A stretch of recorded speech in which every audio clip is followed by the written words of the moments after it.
Hello बच्चों, कैसे हो आप लोग? आप लोग का एग्ज़ाम अच्छा गया होगा। ओके। क्वेश्चन पेपर जो है फिजिक्स का, ये 4 मार्च का क्वेश्चन पेपर है जो कि हम लोग डिस्कस करने वाले हैं। और क्वेश्चन ज़्यादा टफ नहीं है, ओवरऑल अगर देखेंगे तो क्वेश्चन ज़्यादा टफ नहीं है। इसके जो 5 मार्क के क्वेश्चन हैं, ये जो पहले आ चुके हैं PYQ, अगर आप देखोगे तो उसमें जो भी 5 मार्क के क्वेश्चन है, मोस्ट ऑफ द क्वेश्चन उसी तरह का क्वेश्चन है। ओके। और जो भी कंसेप्ट है इसका, ये क्वेश्चन तो रिपीटेड है। ये क्वेश्चन नंबर 2 जो है ये ऑलरेडी पूछ चुका है। ये PYQ में, ये पेपर में आपको मिल जाएगा। ओके। तो कुछ क्वेश्चन इसमें ऐसा है जो कि ऑलरेडी एग्जाम में आ चुका है। ओके। तो हम लोग इसको स्टार्ट करते हैं फर्स्ट क्वेश्चन देखिए। सो क्वेश्चन नंबर 1 क्या गिवन है? 3 point charges, each of charge Q are place on the vertices of a triangle ABC with AB equal to AC, this one equal to 5L or BC equal to 6L. Okay, the electrostatic potential at the midpoint of side BC. Okay, side BC के mid point पे हमें क्या करनी है? Electrostatic potential की value हमें find करनी है। ओके, तो काफ़ी आसान क्वेश्चन है। इसमें पहले आप इसका फिगर बना लो। सपोज मैंने ये ट्रायंगल बनाया। ओके, ये ट्रायंगल ले लेते हैं। Okay, ABC, this one A, B और BC। Okay, this one C। So AB और AC गिवन है 5L, तो दिस वन 5L और AC this is also 5L। BC given है 6L, this one 6L। Okay, the electrostatic potential at the mid point of side BC, इस BC के mid point पे निकालनी है potential. Okay, तो BC का mid point कहने का मतलब है कौन सा पॉइंट? ये वाली पॉइंट, यहाँ पे पोटेंशियल की वैल्यू निकालनी है। ओके, तो पोटेंशियल स्केलर क्वांटिटी है और पोटेंशियल का फॉर्मूला क्या होता है? KQ/R होता है। ओके, अगर जब भी पोटेंशियल निकालते हैं तो पॉजिटिव चार्ज रहेगा तो पोटेंशियल पॉजिटिव लिखते हैं, नेगेटिव चार्ज रहेगा पोटेंशियल नेगेटिव होगा। ठीक है, और पोटेंशियल में चार्ज को साइन के साथ पुट किया जाता है। ओके, तो यहाँ पे चार्ज क्या गिवन है? Q। ओके, तो this is also Q, this one also Q, this one also Q। Okay, so इस पॉइंट पे निकालनी है, M पॉइंट पे निकालनी है पोटेंशियल की वैल्यू। तो M पॉइंट पे पोटेंशियल आएगा due to B charge, due to C charge, due to A charge, सबको निकाल के ऐड कर दो। ओके, तो ड्यू टू A चार्ज कैसे निकालोगे? देखो, ये 5L और ये 6L, तो ये लेंथ क्या होगा? This one 3L। ओके, ये 3L, तो ये देखो ये 3 5, तो ये क्या होगा? 4L। डायरेक्टली बता सकते हैं। ओके, तो M पॉइंट पे potential due to A charge कैसे लिखेंगे? KQ/R। तो KQ/R, R मीन्स 4L। यहाँ पे चार्ज सिंपल Q लिखा हुआ है, 3 पॉइंट चार्ज Q लिखा हुआ है। ओके, चार्ज का साइन नहीं दिया हुआ है तो बाय डिफॉल्ट पॉजिटिव लेंगे, नेगेटिव साइन हम लोग कंसिडर नहीं करेंगे। अब देखते हैं due to B charge. B charge क्या लिखेंगे? KQ/R, तो KQ/3L, KQ/3L। ओके, और फिर अगर C चार्ज का KQ/3L, सिंपल KQ/3L। अब इसको ऐड कर दो। ओके, एलसीएम कितना होगा? 4 3 12L। ओके, सो 4 3 3KQ plus 4KQ plus 4KQ क्या आएगा बताओ? 4 + 4 8 8 3 11 KQ/4L 12L। ऑप्शन में देखोगे πε0 के फॉर्म में गिवन है, K का वैल्यू पुट कर दो तो 11 Q/12L और K का वैल्यू कैसे लिखोगे? 1/4πε0। अब इसे मल्टीप्लाई कर दो तो 11 Q/12 हो जा 48 48πε0L, ये आंसर होगा। ओके, सो इसका आंसर क्या होगा? First one. आया समझ में? Question number 2, the coulomb force F versus 1/r², इसका ग्राफ ये आपको दिया हुआ है। ओके, और सॉल्व करना है इसकी, इसमें फाइंड करनी है ग्राफ के अकॉर्डिंग कौन सा आपका चार्ज का अरेंजमेंट है। ओके, तो क्वेश्चन नंबर 2 हम लोग देखते हैं। Question number 2, okay, this is question number 2। So question number 2 में क्या गिवन है? The coulomb force F versus 1/r², graph for the 2 pair of point charge Q1 Q2 and Q2 Q3। अब ये काफ़ी कंसेप्चुअल क्वेश्चन है, आप इसको समझो। ओके, Q1 Q2 और Q2 Q3 के बीच में ये ग्राफ दिया हुआ है। Okay, the charge Q2 is positive, Q2 का साइन पॉजिटिव फिक्स कर दिया, ये पॉजिटिव, तो ये Q2 है तो ये भी positive. Okay, Q2 and okay, the charge Q2 positive and the has list magnitude, जिसका क्या है? लिस्ट मैग्नीट्यूड है, and has a list magnitude. Q2 का मैग्नीट्यूड क्या है? लिस्ट है। अब फाइंड करनी है इसमें, इसके बेसिस पे, ग्राफ के बेसिस पे आपको ABCD में से कौन सा ऑप्शन करेक्ट है ये आपको फाइंड करनी है। ओके, सो अगर देखो फोर्स की वैल्यू अगर पॉजिटिव होती है, फोर्स की वैल्यू अगर पॉजिटिव होती है, इसका मतलब फोर्स कैसा होता है? रिपल्सिव। फोर्स कैसा होता है? रिपल्सिव। क्यों? F इक्वल टू कैसे लिखेंगे? F इक्वल टू, अगर आप देखोगे F equal to KQ1 Q2/R। R square, यही फॉर्मूला लिखते हैं। अगर दोनों चार्ज पॉजिटिव है, ये भी पॉजिटिव पॉजिटिव, तो पॉजिटिव पॉजिटिव का प्रोडक्ट पॉजिटिव, फोर्स पॉजिटिव। अगर निगेटिव चार्ज है, निगेटिव निगेटिव, तभी फोर्स क्या होगा, पॉजिटिव। तो फोर्स अगर पॉजिटिव है तो in between positive charge repulsive force लाएगा, in between negative charge also repulsive force लाएगा। तो फोर्स की साइन अगर पॉजिटिव है तो रिपल्सिव फोर्स, अगर फोर्स का साइन निगेटिव आता है तो कैसा फोर्स लाएगा, अट्रैक्टिव फोर्स। ये तो समझ गए, ओके। तो फर्स्ट वाले ग्राफ में देखो फोर्स का साइन कैसा है, पॉजिटिव, देखो 0 से ऊपर है, फोर्स पॉजिटिव वैल्यू है। और सेकंड ग्राफ में देखो फोर्स का साइन कैसा है, निगेटिव, ओरिजिन से नीचे है, निगेटिव साइन है, ओके। सो अगर आप ग्राफ देखोगे, ग्राफ है किसके बीच में, फोर्स और 1/r² के बीच में ग्राफ है। तो अगर आप इसको इक्वेशन को लिखना चाहोगे तो F इक्वल टू कैसे लिखेंगे, Q1 into Q2 times of क्या, 1/r², ऐसा लिख सकते हैं, ओके।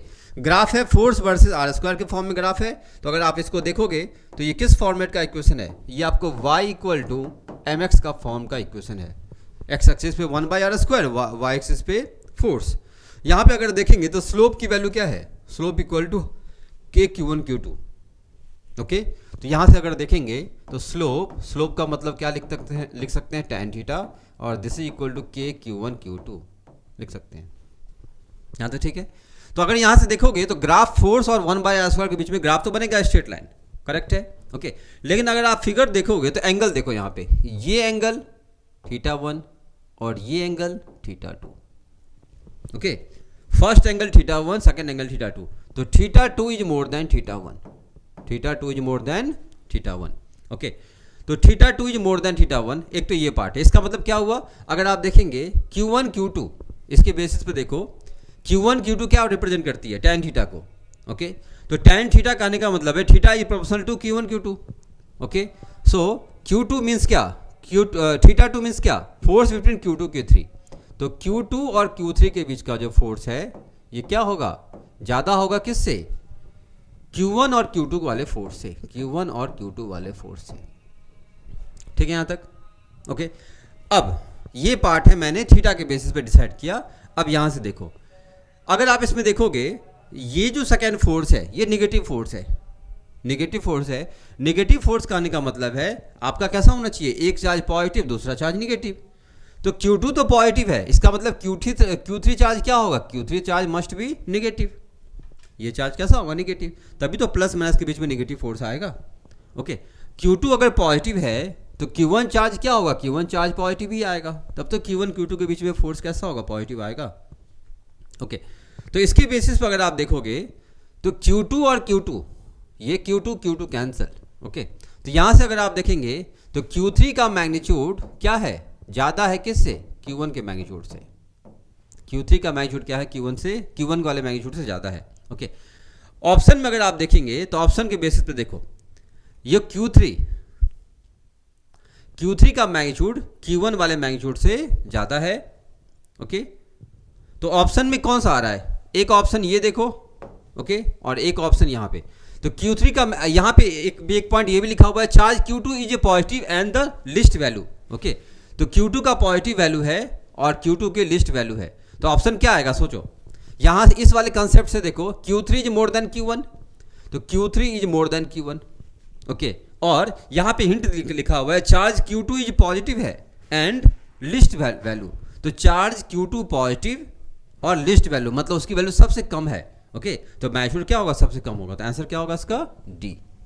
आया समझ में।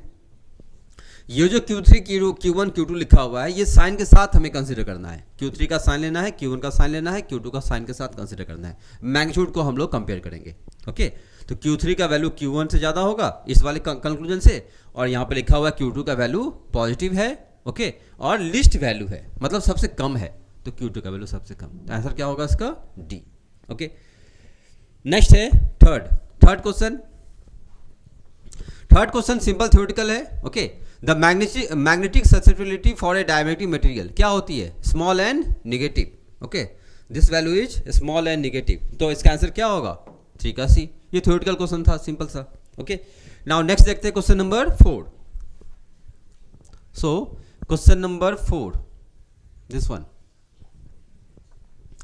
क्वेश्चन नंबर 4 में क्या गिवन है, a circular loop A of radius r carries a current I, another circular loop b of radius r by 20, okay. Radius कम है सेकंड का, is place concentric in the plane of A, the magnetic flux link with the loop B is proportional to. Okay, so ये first और ये second. Okay, so ये loop ए है, इसकी radius क्या गिवन है आर, इसकी रेडियस सेंटर से अगर लोगे तो रेडियस क्या है इसकी आर। ओके, और जो सेकेंड लूप है, सेकेंड लूप सेंटर से ये बी, इसकी रेडियस कितना आर अपॉन 20, ये क्वेश्चन में गिवन है। Okay, the magnetic flux link with the loop B, loop B से कितना फ्लक्स लिंक होगा। ओके, तो फ्लक्स का फॉर्मूला अगर आप देखेंगे तो फ्लक्स का, मैग्नेटिक फ्लक्स का फॉर्मूला क्या होता है, B dot A, B dot A. Okay, so B किसका लेंगे, सेकेंड बी लूप से फ्लक्स निकालना है, तो बी लूप का एरिया ले लो। ओके, और बी लूप के अंदर मैग्नेटिक फील्ड कितना वो ले लो। ओके, तो बी लूप के अंदर मैग्नेटिक फील्ड किसका आएगा, बी लूप के अंदर मैग्नेटिक फील्ड आएगा ए वाले लूप के कारण, क्योंकि ए लूप में करंट फ्लो कर रही है, देखो लिखा हुआ है current flow in the loop A. Okay, तो ए लूप में करंट फ्लो कर रहा आई, तो ए लूप का मैग्नेटिक फील्ड निकालो। यहाँ पे मैग्नेटिक फील्ड की वैल्यू कितनी होती है, B1 मान लेते हैं, मैग्नेटिक फील्ड की वैल्यू निकाल लो। यहाँ पे जो भी मैग्नेटिक फील्ड आएगा इनटू इस बी लूप का एरिया से मल्टीप्लाई कर दो।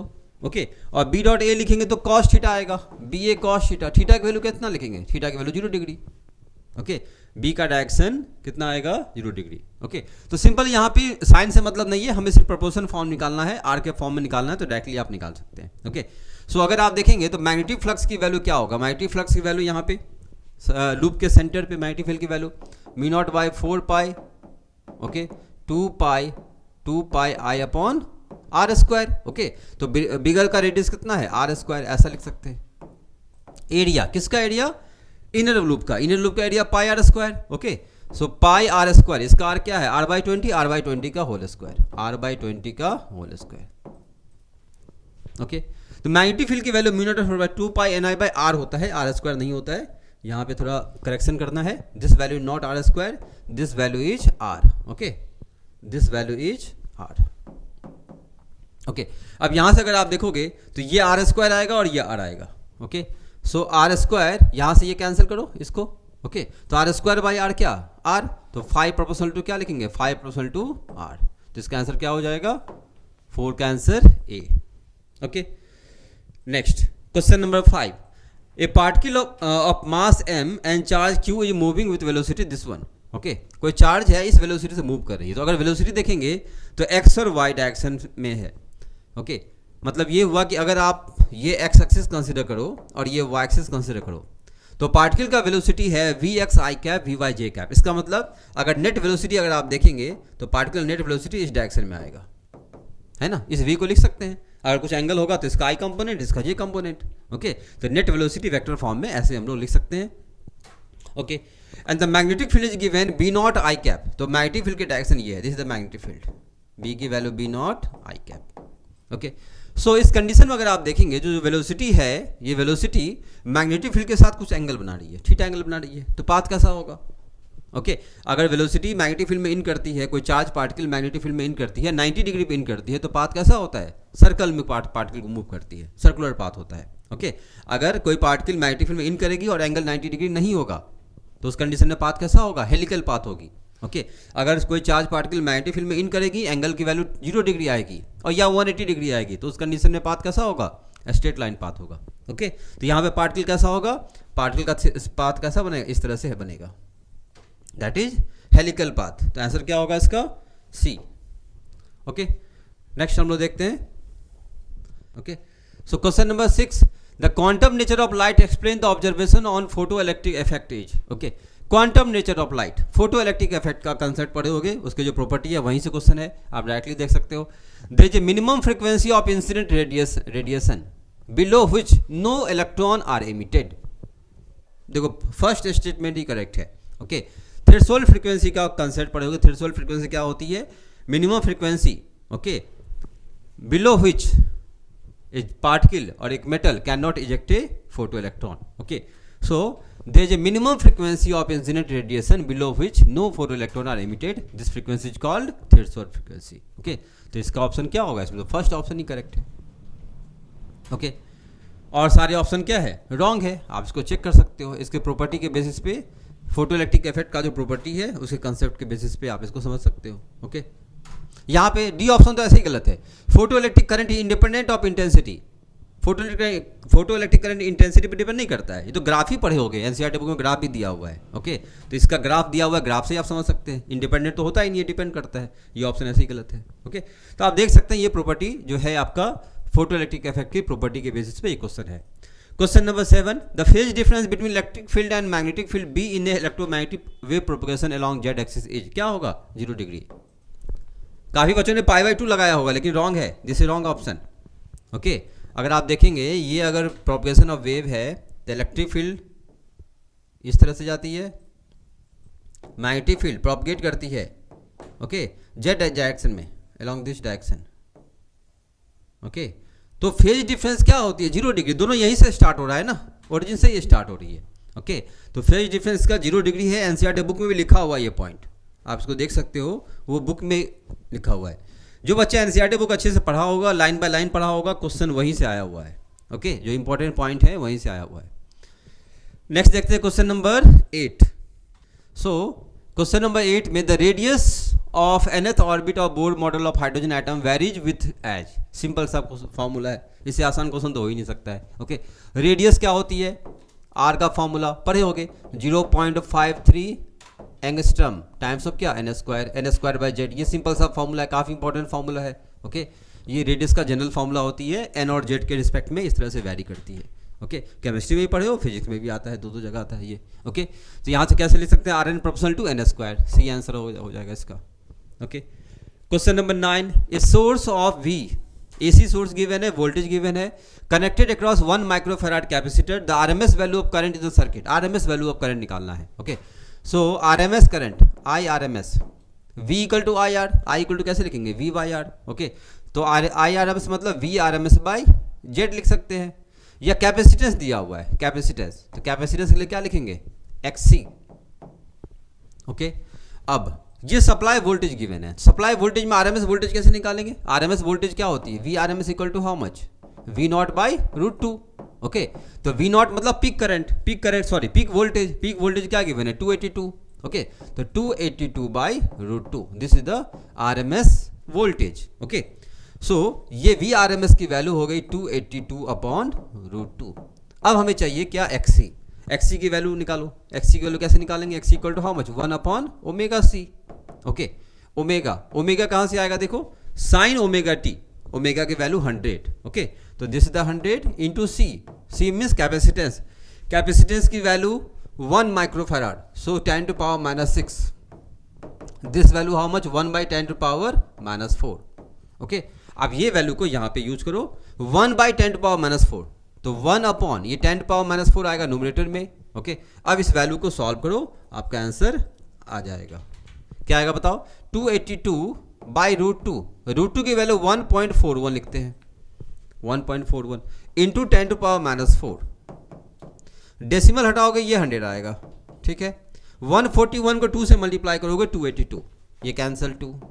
अब यहाँ देखो, 10⁻⁻⁴ 100, 10⁻⁻2, 10⁻⁻2 और 2, 10⁻⁻2 इंटू 2। बट ऑप्शन में अगर देखोगे तो मिली के फॉर्म में, मिली एम्पियर लिखा हुआ है।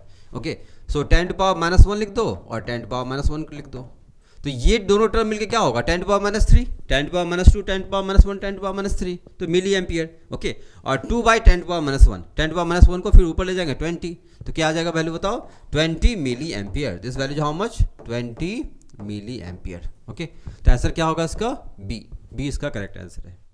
क्वेश्चन नंबर 10 में गिवन है, a galvanometer of resistance 100 ohm is converted into an ammeter of range 0 to 1 ampere. Okay, using a resistance of 0.1 ohm. तो गैल्वेनोमीटर का अगर आप देखोगे एमीटर कैसे बनाते हैं, सो दिस इज सपोज गैल्वेनोमीटर के पैरेलल में एक शंट रेजिस्टेंस लगाते हैं। ओके, ये शंट रेजिस्टेंस एस मान लो।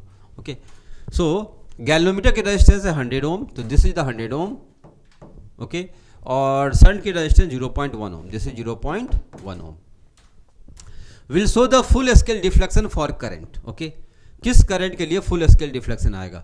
तो आप सिंपल इसमें फॉर्मूला भी आप यूज कर सकते हो, शंट रेजिस्टेंस का फॉर्मूला यूज कर सकते हो। अगर नहीं फॉर्मूला यूज करना चाहते हो तो सिंपल सा कंसेप्ट भी आप लगा सकते हो। ओके, अगर आप देखोगे तो इसमें गैल्वेनोमीटर और शंट रेजिस्टेंस दोनों क्या होते हैं? पैरेलल होते हैं।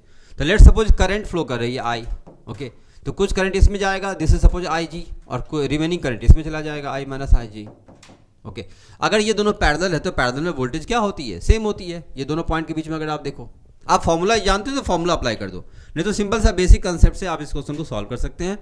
पैरेलल है तो पैरेलल में वोल्टेज सेम होती है, तो इस गैल्वेनोमीटर के अक्रॉस वोल्टेज और शंट के अक्रॉस वोल्टेज, दोनों वोल्टेज क्या होगा, सेम होगा।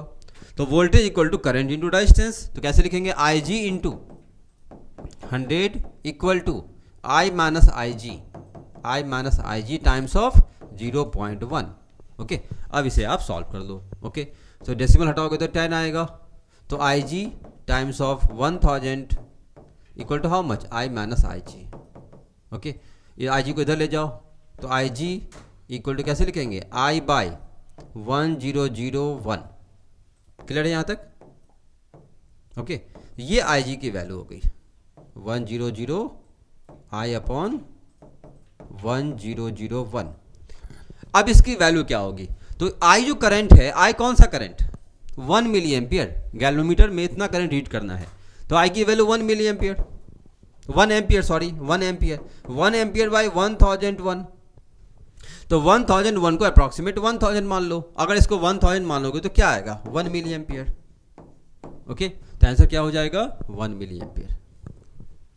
Question number 12, in a Balmer series of hydrogen atom as the wavelength of a spectral line decreases they appears। okay, अगर वेवलेंथ डिक्रीज करेंगे तो वो क्या अपीयर करेगा, उस कंडीशन में आपका स्पेक्ट्रल लाइन कैसा होगा देख सकते हैं। ओके, तो आप सिंपल सा कंसेप्ट लगाओ, E इक्वल टू एच नी होती है या एस सी बाई लेमडा होता है ना। अगर वेवलेंथ को कम करोगे तो एनर्जी क्या होगा, बढ़ेगा। अगर एनर्जी बढ़ेगा तो इंटेंसिटी क्या होगी, इंटेंसिटी बढ़ेगी, क्योंकि intensity is also, intensity equal to क्या होती है, आप बेसिक रिलेशन याद रखो, क्वेश्चन वहीं से आपको बन जाएगा।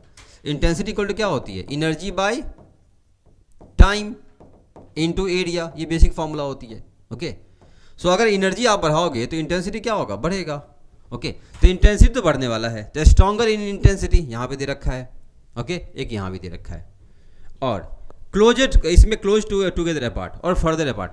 तो अगर आप वेवलेंथ को कम करेंगे तो स्पेक्ट्रल लाइन क्या होती है, क्लोज आती है। ओके, स्पेक्ट्रल लाइन क्या होती है, क्लोज होती है। अगर आप देखो लाइमन सीरीज से ऊपर जाओ, Lyman, Balmer, Paschen, Brackett, Pfund. Okay, तो लाइमन सीरीज में देखो गैपिंग ज़्यादा होता है, बाल्मर सीरीज में देखो गैपिंग, जैसे से ऊपर जाओगे गैपिंग कम होते जाता है, तो वेवलेंथ की वैल्यू क्या होती है, उधर इंक्रीज होती है। ओके, उस ग्राफ को भी जो आपको एनसीईआरटी बुक में ग्राफ गिवन है, टेबल गिवन है, टेबल से देख सकते हो, ग्राफ एक फिगर गिवन है, वहाँ से भी आप इसको ऑब्जर्व कर सकते हैं। ओके, तो वेवलेंथ अगर कम करोगे, ओके, तो इंटेंसिटी बढ़ेगी और क्या होगा, क्लोज टुगेदर, जो वेवलेंथ, जो स्पेक्ट्रल लाइन है, ये काफ़ी क्लोज आ जाएंगे। ओके, तो आंसर क्या होगा इसका, सी। नेक्स्ट है क्वेश्चन नंबर 12। ये क्वेश्चन थोड़ा सा कंफ्यूजिंग क्वेश्चन है। क्वेश्चन नंबर 12 को देखते हैं। इस क्वेश्चन में अगर आप देखोगे, a coil of N turns is place in a magnetic field B such that B is perpendicular to the plane of the coil. ठीक है, changes with time, magnetic field इस तरह से वैरी कर रहा है, where T is the period magnitude of EMF induce in the coil. Okay, तो इस क्वेश्चन में कंफ्यूजन है, इसको थोड़ा देखते हैं। ईएमएफ फाइंड करना है, तो आप बेसिक रिलेशन देखो, ई इक्वल टू क्या होती है, minus D phi by D T, minus D phi by D T. Okay, और अगर फ्लक्स देखेंगे तो फ्लक्स का formula B dot A, flux का formula B dot A. Okay, so B dot A या simple B A cos theta हम लोग apply कर सकते हैं। ओके, तो यहाँ पे देखो मैग्नेटिक फील्ड वैरी कर रहा है। ओके, तो मैग्नेटिक वैरी कर रहा है, तो आप ए और थीटा को कांस्टेंट ले लो, पर बी परपेंडिकुलर, तो थीटा की वैल्यू क्या लेंगे, थीटा की वैल्यू 0 डिग्री, बी और ए के बीच में एंगल कितना बनेगा, 0 डिग्री। तो ये टर्म कांस्टेंट है, आप इसको सिंपली हटा दो, तो E equal to minus A cos theta या कॉस 0 जो भी ले लो, या सिंपली ए ले लो इसको। ओके, जस्ट इसको ऑब्जर्व करनी है हमें, तो minus B, okay, this value is minus, okay, minus B, no just a minute, minus A, minus A d B by D t, आप इसको ऐसा लिख सकते हैं। ओके, सो इसको डिफ्रेंशिएट करना है हमें, तो डिफ्रेंशिएशन करते हैं। सो अगर आप इसको डिफ्रेंशिएशन करोगे तो क्या आएगा, माइनस ए, ये बी नॉट है ना, कॉस का डिफ्रेंशिएशन माइनस साइन, तो minus sine 2 pi by T times of T, ऐसा लिख सकते हैं। कॉस का डिफरेंशिएशन, अंदर वाले टर्म का भी डिफरेंशिएशन होगा, तो 2 पाई टी बाई टी का differentiation simple 2 pi by T, ऐसा लिख सकते हैं। तो अगर आप ईएमएफ की वैल्यू अगर आप देखोगे तो ये तो माइनस माइनस प्लस हो गया, तो A B naught okay 2 pi by T, ये सब कांस्टेंट टर्म है, sine 2 pi T by T, ये बेसिकली मेरा एक्सप्रेशन आया किसका, ईएमएफ का। ओके अब हमें ऑप्शन देखो, क्वेश्चन क्या है, the magnitude of EMF induce of the coil maximum, EMF maximum होना चाहिए। तो ये ग्राफ, ये इक्वेशन अगर देखेंगे तो ये तो कांस्टेंट टर्म में साइन का ग्राफ है, तो साइन का ग्राफ कैसा बनता है, साइन ग्राफ ऐसा बनेगा, यहाँ पे बनाते हैं फिगर, क्योंकि इसमें थोड़ा सा करेक्शन है, इस क्वेश्चन में कुछ प्रॉब्लम है। ओके सो अगर इसका ग्राफ देखेंगे, साइन का ग्राफ कैसा होना चाहिए, साइन का ग्राफ इस तरह से बनना चाहिए, ऐसा ग्राफ साइन का ग्राफ होता है। ओके सो अगर आप इसमें देखो तो ये जो ऑप्शन दे रखा है, इस ऑप्शन को पुट करके हम लोग यहाँ पे वेरीफाई करेंगे। Okay so T equal to N T by 8 लिखा हुआ है, एन टी बाई 8, ये टर्म को कांस्टेंट है, इसे आप रहने दो, आप इसमें वैल्यू देखो। ओके तो फर्स्ट ऑप्शन को अगर चेक करते हैं, फर्स्ट ऑप्शन को N T by 8, okay so इस टी की जगह एन की वैल्यू यहाँ से लिखा हुआ है 1 2 3 4, ओके तो एन की वैल्यू 1 पुट करो, तो टी बाई 8, तो यहाँ पे क्या पुट करेंगे, T by 8। Okay so E equal to ये term magnitude sine 2 pi by T, okay small T की जगह T by 8, T by 8, T से टी कैंसल, ये कितना आएगा, sine how much, pi by 4, sine pi by 4 का मतलब 45 degree, तो ये तो 180 होता है, ये 90 होता है, 45 मतलब ये वाला पॉइंट, ये इसको रिप्रेजेंट कर रहा है यहाँ पे। ओके अगेन अगर आप n की वैल्यू 2 पुट करते हैं तो 2t by 8, this value is 2t by 8, तो अगर 2 पुट करेंगे तो क्या आएगा, ईएमएफ की वैल्यू यहाँ तक सेम आएगा, sine 2 pi by T, okay 2t by 8, तो this one 2t by 8, t से t कैंसल, 2 से 2 कैंसल, 4 4 2 जा 8, pi by 2, pi by 2 means यहाँ पे, तो यहाँ पे तो मैक्सिमम आएगा, this is the maximum value. Okay again अगर 3 पुट करेंगे, n की वैल्यू 3, तो यहाँ पे क्या आएगा, देखो सब कुछ सेम आएगा, यहाँ पे 3t बाई 8, तो 45 इंटू 3, 45 इंटू 3 135 डिग्री, तो 135 डिग्री कहने का मतलब है आपका वैल्यू कौन सा आएगा, आपकी वैल्यू आएगी ये वाले पॉइंट 180 यहाँ पे। ओके अगेन आप यहाँ पे 4 लेंगे तो 4 कैंसल, ओके ये 4t by 8, this one 4t by 8, okay तो 4 जा 8t, तो इस कंडीशन में अगर आप देखेंगे तो मैक्सिमम वैल्यू यहाँ पे आ रही है, और अगर आगे जाओगे तो फिर यहाँ पे नेगेटिव टर्म। ओके सो यहाँ पे फर्स्ट ऑप्शन में the magnitude of EMF induce in the coil will be maximum, तो मैक्सिमम कहने का मतलब है ऑलवेज आपको इस वाले पॉइंट को रिप्रेजेंट करना चाहिए, इस वाले पॉइंट, इस वाले पॉइंट, इस वाले पॉइंट, इस पॉइंट को रिप्रेजेंट करना चाहिए। तो इक्वेशन इसमें से ऐसा होना चाहिए, ये टाइम की वैल्यू ऐसा चूज करेंगे सो डैट की जो भी वैल्यू हम पुट करेंगे आप इस पॉइंट को रिप्रेजेंट करो, इस पॉइंट को, इस पॉइंट को, इस पॉइंट को, ओके वही आंसर होना चाहिए। तो फर्स्ट ऑप्शन जो है ये नहीं आ रहा है इसके बेसिस पे। इसी तरह से हमें सेकंड ऑप्शन भी चेक करना है, तो यहाँ पे देखो nt बाई 4 दिया हुआ है, nt बाई 4, nt बाई 4 करने का मतलब है सेकंड ऑप्शन, इसको रिमूव करते हैं। ओके सो अगर सेकंड ऑप्शन को चेक करो तो सेकंड ऑप्शन के अकॉर्डिंग क्या आएगा, बी ऑप्शन चेक कर रहे हैं। Okay so B option t equal to nt by 4, तो ईएमएफ की वैल्यू कांस्टेंट लेते हैं, sine 2 pi by T, n की जगह 1 पुट करो, t by 4, t by 4, t से t cancel, pi by 2, pi by 2 means सही है, ये तो सही है, पाई बाई 2 ये वाले पॉइंट को रिप्रेजेंट करेगा।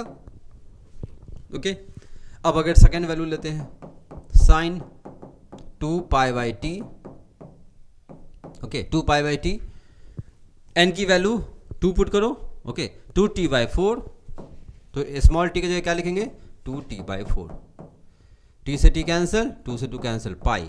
ओके अब यहाँ पे देखो पाई आ गया, पाई का मतलब ये वैल्यू, अब यहाँ तो 0 आ गया, फिर ईएमएफ ये मैक्सिमम है, सही है, n की जगह 1 पे, लेकिन 2 पे ये 0 आ गया। अगर जब 3 लोगे तो क्या आएगा बताओ, 3t बाई 4, तो 3t बाई 4 मीन्स यहाँ पे ये मैक्सिमम आएगा, तो ये मैक्सिमम आ रहा है, लेकिन फिर ये 0 भी आ रहा है यहाँ पे। ओके ऑलवेज आपको मैक्सिमम आना चाहिए, the magnitude of EMF induce will be maximum, तो सेकेंड ऑप्शन में भी मैक्सिमम आ रहा है लेकिन 0 भी आ जा रहा है, तो ये भी क्या है, ऑप्शन रॉन्ग है। ओके अगर सी ऑप्शन चेक करते हैं तो सी ऑप्शन में चेक करो। Okay C option, C option को वेरीफाई करते हैं। तो सी ऑप्शन में गिवन है NT/2, NT/2, ओके। सो इसके बेसिस पे सी ऑप्शन को वेरीफाई करो। E equal to peak value कुछ होगा sin 2π/t, ओके। n की जगह 1 पुट करो, T/2, so this one T/2, T से T कैंसिल, 2 से 2 कैंसिल, sin पाई ये वैल्यू, ये तो 0 आ गया, okay.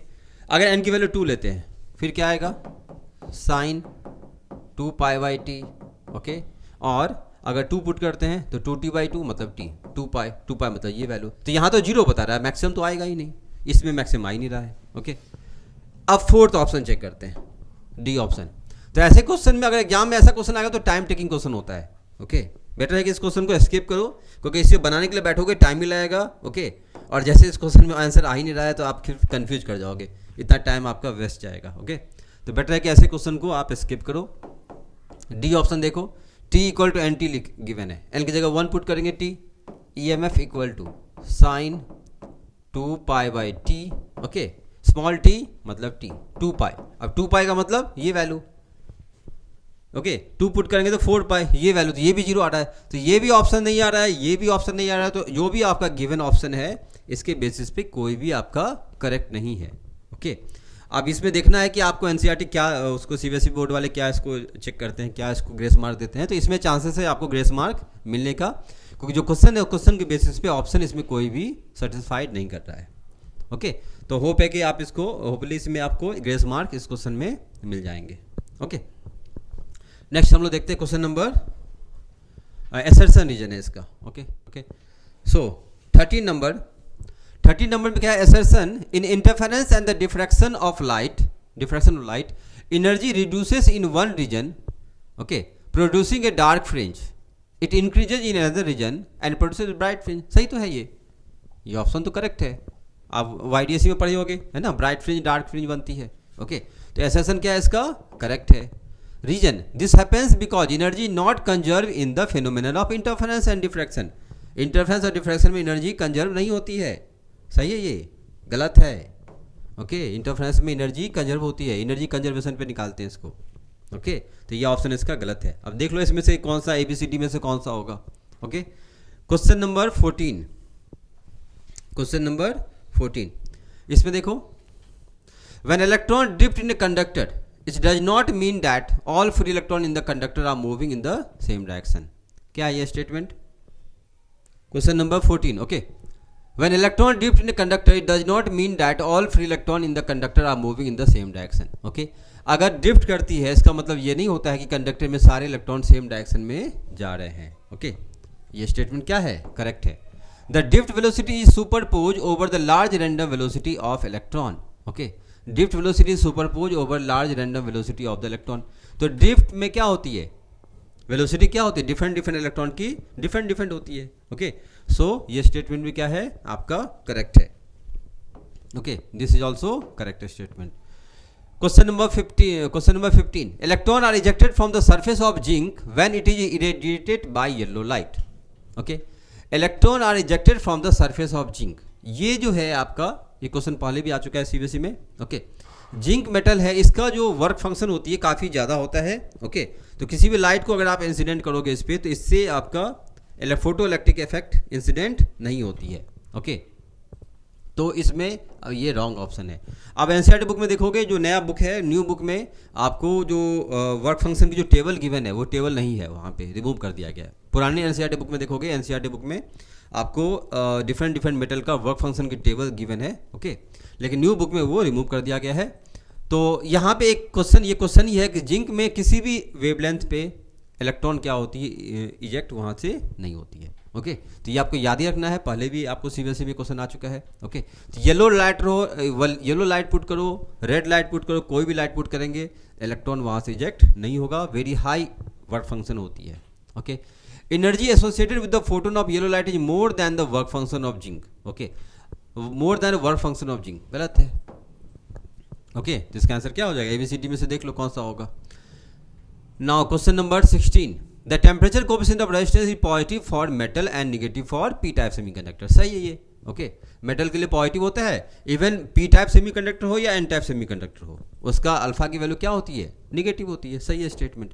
The charge carrier in metal are negative charge whereas majority charge carrier in P type semiconductor are positively charge.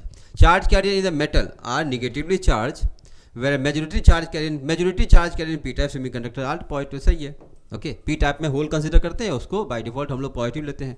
और metal में क्या होती है, इलेक्ट्रॉन मूव करती है. इलेक्ट्रॉन बेसिकली क्या है, नेगेटिव चार्ज है. ये भी स्टेटमेंट क्या है, सही है. ओके, आप इसके बेसिस पे ABCD ऑप्शन इसमें चूज कर सकते हैं.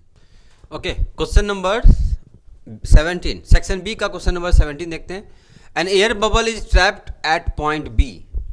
Okay, air bubble B point पे ट्रैप्ड है. Okay, CB equal to 20 centimetre.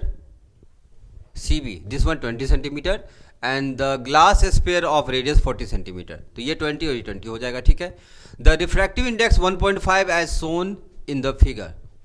Okay, find the nature and the position of the image of the bubble as seen by an observer at point P. Okay, so यहां पे क्या, कौन सा formula use करेंगे, ये वाला relation use करो. μ2 by V minus μ1 by U equal to μ2 minus μ1 by R. यहां पे हम लोग यूज कर सकते हैं relation μ2 upon V minus μ1 upon U μ2 minus μ1 upon R. ये रिलेशन हम लोग यहाँ पे यूज कर सकते हैं. ओके, तो ऑब्जेक्ट बेसिकली कहाँ पे है, ऑब्जेक्ट बेसिकली V पॉइंट पे है. तो यहाँ से लाइट को इंसिडेंट कराओ, लाइट ऐसे जाएगा. ओके, और इसकी इमेज समथिंग इधर बनेगी. ओके, तो ऑब्जेक्ट, इस ऑब्जेक्ट का इमेज यहाँ बनेगा. ओके, तो लाइट का डायरेक्शन इधर क्या लेंगे, पॉजिटिव, और इधर क्या लोगे, निगेटिव. इधर साइन क्या लेंगे, निगेटिव. ओके, तो μ2 बाई V, ये एयर है, एयर के लिए 1, μ1 की वैल्यू, सॉरी μ2 की वैल्यू 1 और μ1 की value 1.5. Okay, so 1 by V minus μ1 1.5 U की value this one 20 centimetre minus 20, तो माइनस माइनस प्लस हो जाएगा. μ2 1 माइनस 1.5, R की वैल्यू 40 माइनस 40. ओके, अब इसे सॉल्व कर लो, V का वैल्यू आ जाएगा. सो 1 बाई V इक्वल टू, ये अगर लोगे तो माइनस, इसको left hand right hand side ले जाओ, तो माइनस 1.5 अपॉन 20 और माइनस, ये माइनस माइनस प्लस हो जाएगा. ओके, तो यहाँ पे 0.5 बाई 40, 0.5 अपॉन 40. ओके, तो ये बेसिकली प्लस, सही है ना. देखो ये निगेटिव और ये निगेटिव पॉजिटिव, तो दिस टर्म पॉजिटिव, और ये क्या होगा, इधर ले जाएंगे तो माइनस निगेटिव. इसका एलसीएम हो गया 40, 2 से कैंसिल करो, 2 इंटू 1.5, 3 माइनस 3 प्लस 0.5. ओके, तो माइनस 2.5 बाई 40. डेसिमल रिमूव करो 0, तो minus 25 by 400. Okay, this value is 1 by V, तो 1 by V equal to minus 25 by 400. 25 से डिवाइड करेंगे कितना आएगा, माइनस 1 बाई 16, तो V इक्वल टू कितना आएगा, minus 16 centimetre. Okay, so minus 16 centimetre में क्या बनेगी, इसकी इमेज बनेगी. ओके, नेक्स्ट देखते हैं क्वेश्चन नंबर 17 का B. Okay, question number 17B. In normal adjustment for a refracting telescope, the distance between objective and eyepiece lens is 1 meter. Okay, so eyepiece और objective, sorry, distance between objective and eyepiece given है 1 metre. इसका मतलब length of telescope कैसे लिखेंगे, FO plus FE. Okay, this is equal to how much, 1 metre means 100 centimetre.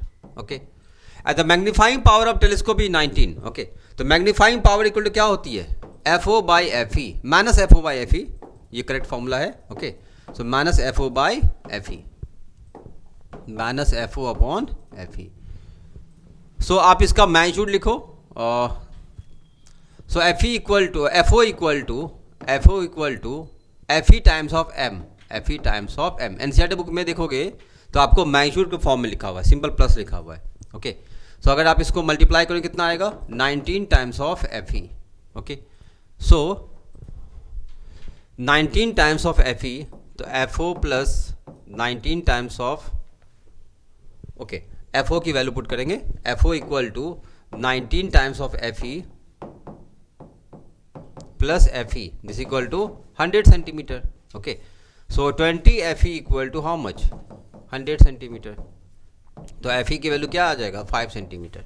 Okay, F E की value 5 centimetre, so F O की value how much, 95 centimetre. This is the value of F O और this the value of F E. यहाँ पे basically mod हमें use करना है, क्योंकि अगर आप एनसीईआरटी बुक देखेंगे मॉड लिखा होता है, लेकिन करेक्ट फॉर्मूला जो है minus F O by F E आता है। Okay, question number 18, what are the matter wave. Simple definition है मैटर वेव की। ओके, आप लिख सकते हो, पहले भी आ चुके हैं काफ़ी बार। A proton and electron and alpha particle have the same kinetic energy, तीनों का काइनेटिक एनर्जी सेम है। Write down the de Broglie wavelength associated with the increasing order. De Broglie wavelength, तो de Broglie wavelength lambda equal to H by P. Okay, H momentum को लिखो kinetic energy के form में, 2m into kinetic energy, ऐसा लिख सकते हैं।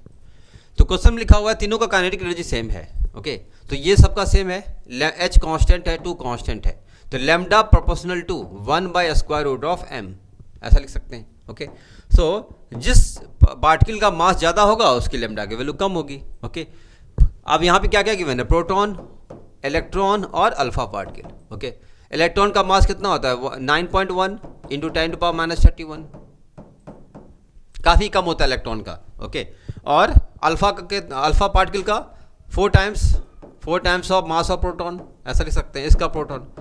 तो अगर आप देखेंगे तो अल्फा पार्टिकल का मास सबसे ज़्यादा होता है।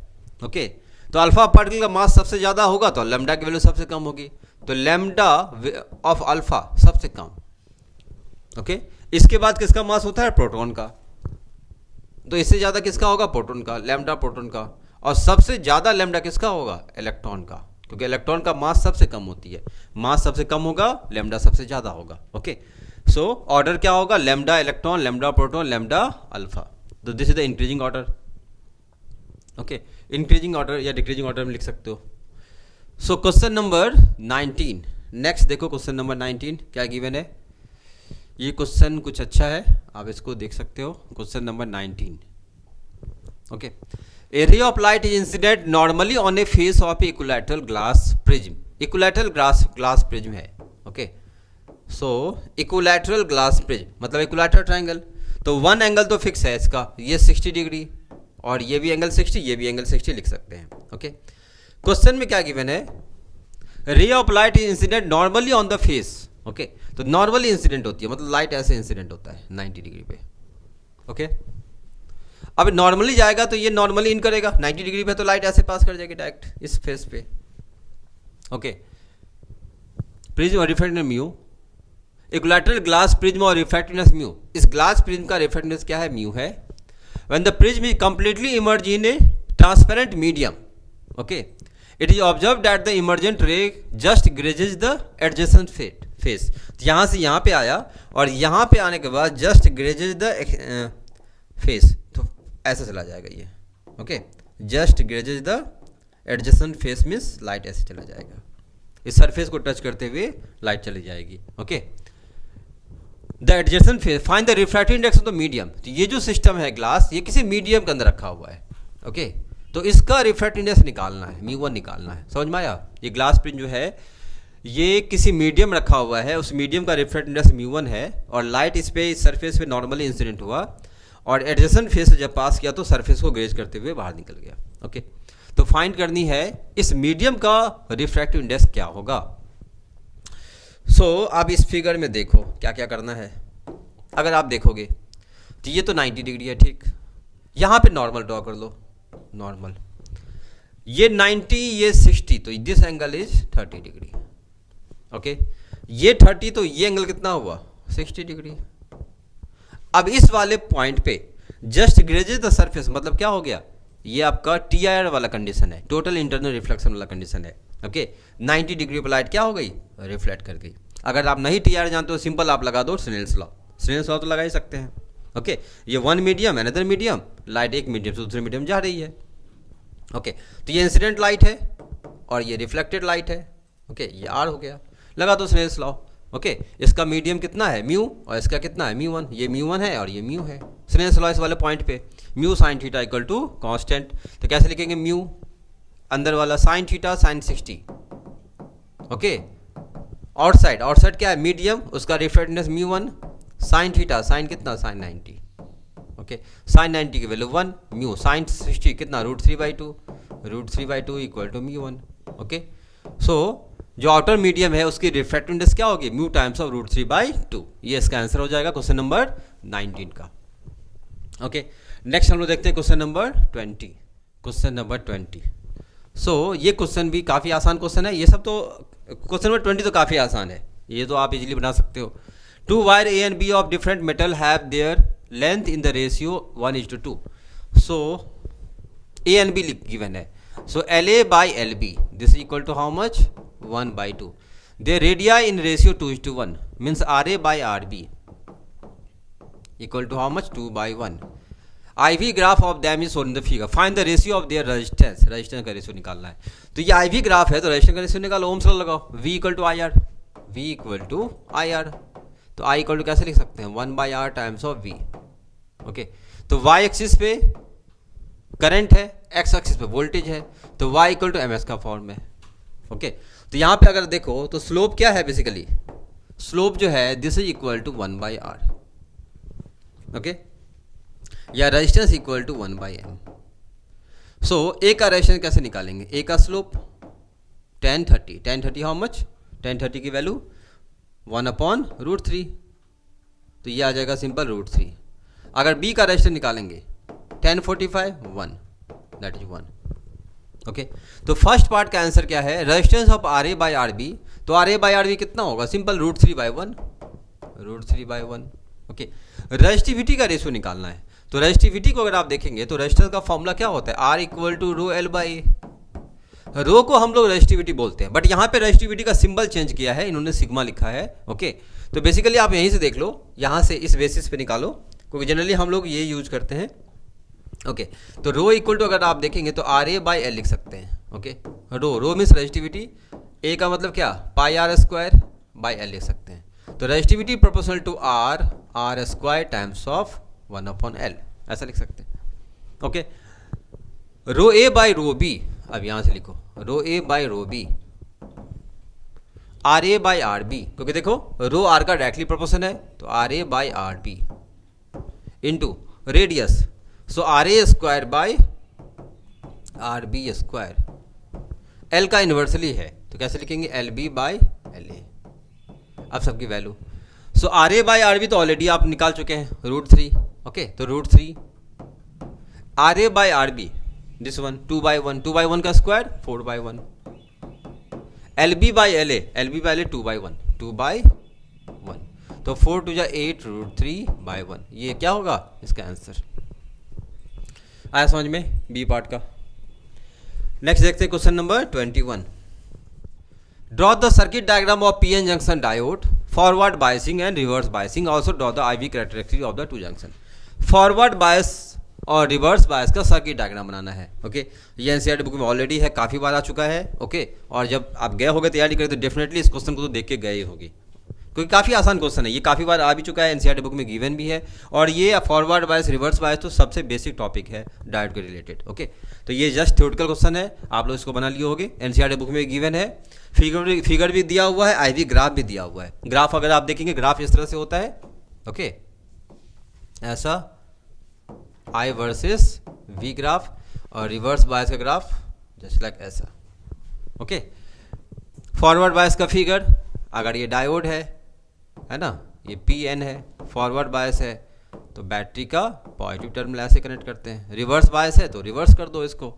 ओके, लेकिन 2 मार्क का है तो देखो 2 मार्क का है तो आप ये डायग्राम बनाओगे, इसी से आपको मिल जाएंगे, और कुछ आपको थ्योरी लिख सकते हैं। ओके, इसके एक्सप्लेनेशन कुछ लिख दो, इसका एक्सप्लेनेशन लिख दो, मार्क आपको पूरा मिल जाएंगे। ओके, ये आपका PN रिवर्स बायस है तो क्या करोगे, बैटरी का नेगेटिव टर्मिनल ऐसे कनेक्ट कर दो, this is reverse bias, this is forward bias. Okay, इसका कुछ एक्सप्लेनेशन लिख दो, इसके एक्सप्लेनेशन लिख दो, मार्क आपको मिल जाएंगे 2 मार्क।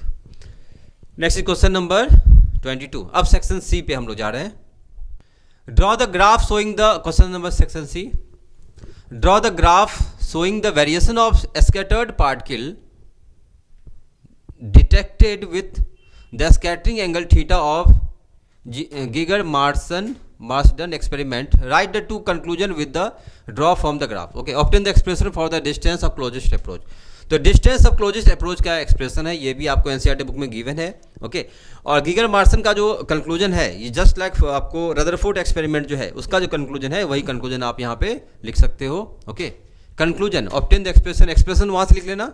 ओके, और इसके जो कंक्लूजन है, कंक्लूजन क्या लिख सकते हैं, जो किसी न्यूक्लियाई के जो स्पेस होते हैं सारे मैक्सिमम स्पेस क्या होते हैं, एम्प्टी होते हैं, और जो मैक्सिमम मास होती है न्यूक्लियस की कहाँ पे होती है, सेंटर पे होती है, उसी को हम लोग क्या बोलते हैं, न्यूक्लियस हम लोग बोलते हैं। ओके, सो रदरफोर्ड एक्सपेरिमेंट के जो कंक्लूजन है वही कंक्लूजन आप यहाँ पे लिख सकते हो। ओके, और इसके डेरिवेशन आपको एनसीईआरटी बुक में मिल जाएंगे, आप लोग इसको लिख सकते हैं। नेक्स्ट देखते हैं क्वेश्चन नंबर 23। ओके, सो क्वेश्चन नंबर 23 ये आपको न्यूमेरिकल है, आप इसको न्यूमेरिकल को सॉल्व कर सकते हैं। क्वेश्चन नंबर 23 में क्या गिवन है, a thin spherical conducting shell of radius r has a charge q। Okay, a point charge capital Q is place at the centre of the cell.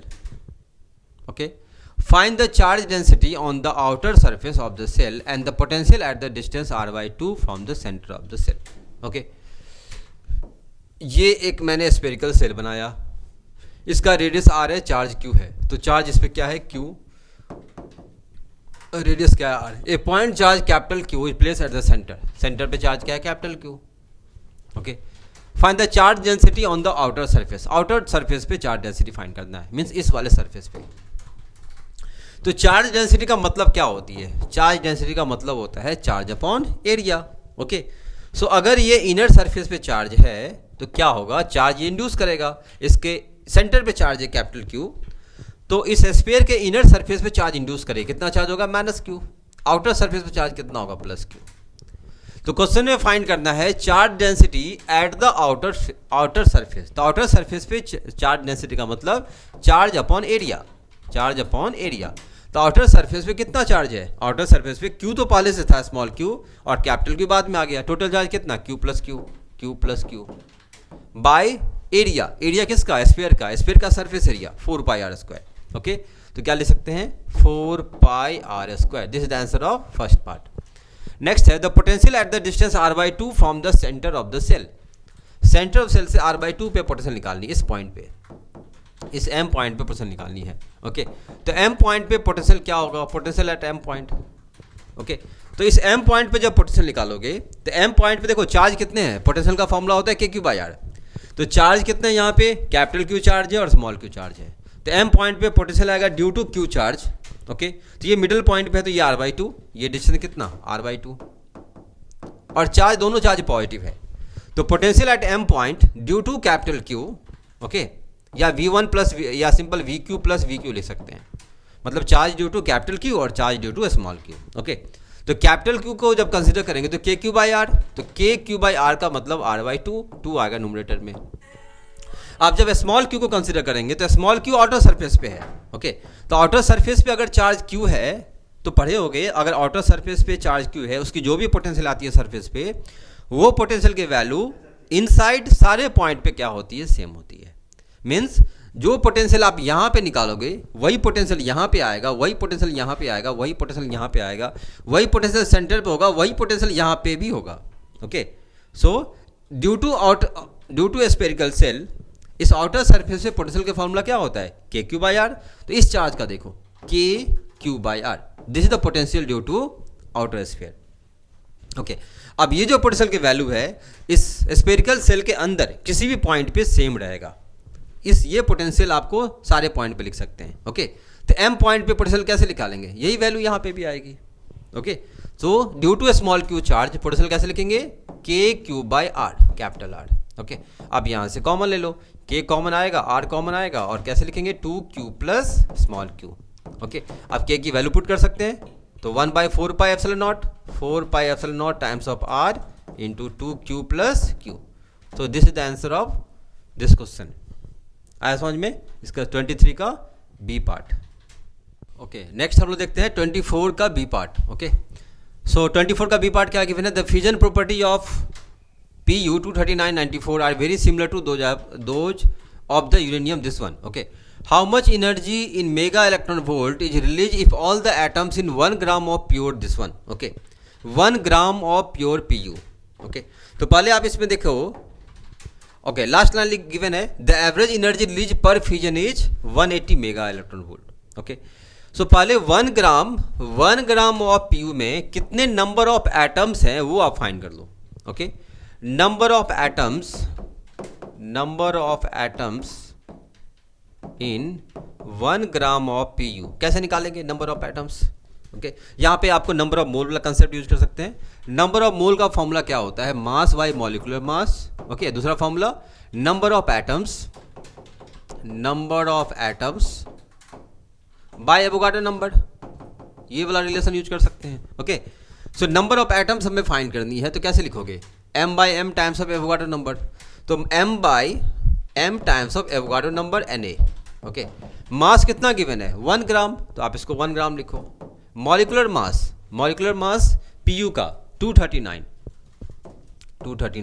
ग्राम पर मोल होता है, जो मॉलिक्यूलर मास लिखते हैं 239 ग्राम पर मोल, तो ये भी ऑलरेडी ग्राम पर मोल में ही आएगा, कोई प्रॉब्लम नहीं है। ओके, इनटू एवोगाड्रो नंबर 6.023 10⁻23 पर मोल होती है। ओके, एवोगाड्रो नंबर 6.023 10⁻23 पर मोल, तो मोल से मोल कैंसिल, ग्राम से ग्राम कैंसिल, अब इसको मल्टीप्लाई कर दो, 6.023 बाय 239 इंटू 10⁻23, इतने नंबर ऑफ एटम्स हैं 1 ग्राम पीयू में। ओके, अब क्वेश्चन में क्या गिवन है, आपको average energy release per fusion में 180 मेगा इलेक्ट्रॉन वोल्ट है। ओके, सो इतने नंबर ऑफ एटम्स में कितना एनर्जी रिलीज करेगा, आप डायरेक्टली इसको मल्टीप्लाई कर दो। Okay, so how much energy in mega electron volt release, तो एनर्जी रिलीज कैसे निकालोगे, 180 मेगा इलेक्ट्रॉन वोल्ट को क्या करो, इस वाले टर्म से मल्टीप्लाई कर दो, 6.023 बाय 239 इंटू 10⁻23। अब इसको सॉल्व कर लो, जो आएगा वही आपका आंसर होगा। Okay, now next question number 25, इसमें आपको मैग्नेटिक फील्ड कैलकुलेट करना है। Okay, so 2 long insulated straight wire carrying current of 3 ampere, ये 3 एम्पियर और 5 ampere are arrange in XY plane as on the figure, find the magnitude on direction of net magnetic field at point P1 और P2। तो पहले P1 को देखते हैं। Okay, इस वाले पॉइंट पे मैग्नेटिक फील्ड, सो ये इनफाइनाइट कंडक्टर है और इसका कोऑर्डिनेट गिवन है P1 का 2 मीटर, इसकी कोऑर्डिनेट गिवन है 2,2। देखो किसने बनाया है, यहाँ पे लिखा हुआ है, ये मार्क भी गलत किया इन्होंने। ओके, P1 यहाँ पे -1 इन्होंने मार्क किया, और ये P2 की जगह देखो 2 मार्क किया। ओके, यहाँ पे लिखा हुआ -1 लिखा हुआ है। तो एग्जाम में होता है, जल्दी में क्या होती है, मिस्टेक होता है, तो देखो देख के सामने से मिस्टेक हो रहा है। ओके, तो P1 का 2 और 2 गिवन है, तो अगर P1 पे मैग्नेटिक फील्ड फाइंड करेंगे ड्यू टू ये फर्स्ट कंडक्टर कंसीडर करते हैं और ये सेकंड कंडक्टर कंसीडर करते हैं। ओके, तो मैग्नेटिक फील्ड एट P1 कैसे लिखेंगे, ड्यू टू B1 और due to B2 wire. Okay, so जब B1 के द्वारा निकालोगे तो ये लेंथ हमें देखना होगा, and what is this length, y coordinate that is 2। Okay, infinite conductor का मैग्नेटिक फील्ड की वैल्यू क्या होती है, μ0/4π 2I/r। ओके, तो μ0/4π 2I, I का मतलब 3, 2 × 3 बाई r, r का मतलब ये सेंटीमीटर में, सॉरी मीटर में गिवन है 2 मीटर, कोई प्रॉब्लम नहीं है 2। इसकी डायरेक्शन देखो, ऐसे होल्ड करेंगे। ओके, मैग्नेटिक फील्ड करंट के डायरेक्शन में थंब होना चाहिए, मैग्नेटिक फील्ड ऐसे आएगा और P पॉइंट पे देखो, P पॉइंट यहाँ पे है ऊपर में, ऐसे निकलेगा फिर यहाँ पे इस डायरेक्शन में, मतलब बाहर की ओर। तो अगर ये XY प्लेन है, बाहर की ओर मतलब कौन सा, प्लस जेड एक्सिस मतलब K कैप, ये K कैप के डायरेक्शन में आएगा, दिस वन K कैप। अब इसको K कैप लिख दो, कोई प्रॉब्लम नहीं, यहाँ से लिख दो K कैप। आया समझ में डायरेक्शन कैसे मैंने लिखा। Okay, so this one K cap. अब हम लोग देखते हैं magnetic field due to second conductor. तो अगर सेकंड कंडक्टर को चूज करें तो ये डिस्टेंस, ओके, ये डिस्टेंस क्या आएगा, this length is how much, this is also 2 metre. Okay, ये 2 मीटर।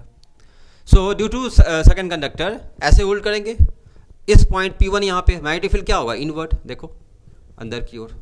ओके, तो मैग्नेटिक फील्ड निकालोगे due to second conductor, formula वही यूज करेंगे, μ0/4π 2I/r, I का मतलब 5/r, r का मतलब ये डिस्टेंस 2। अब इसकी डायरेक्शन क्या है, प्लेन के अंदर इनवर्ड, इनवर्ड का मतलब माइनस जेड एक्सिस, तो माइनस के कैप लिख सकते हैं, माइनस के कैप। अब ये दोनों को ऐड कर दो, ओके। तो दोनों को ऐड करेंगे तो अगर आप देखोगे तो म्यू नॉट बाय 4 पाई तो दोनों में से कॉमन आ जाएगा, ओके। और देखो ये 2 से 2 कैंसिल, ये 2 से 2 कैंसिल, ये 3 के कैप और ये माइनस 5 के कैप, क्या होगा माइनस 2 के कैप, माइनस 2 के cap, okay. So 2 mu nought by 4 pi की वैल्यू 10 टू पावर माइनस 7, तो 2 इंटू माइनस, या ऐसा लिखो सिंपली, अगर इसका डायरेक्शन साथ लिखना चाहते हो, ओके। सो आप इसको ऐसा लिख सकते हैं 2 into 10 to power, sorry 2 into 10 to power minus 7, mu nought by 4 pi की value 10 to power minus 7, 2 into 10 to power minus 7 into minus K cap, minus K cap.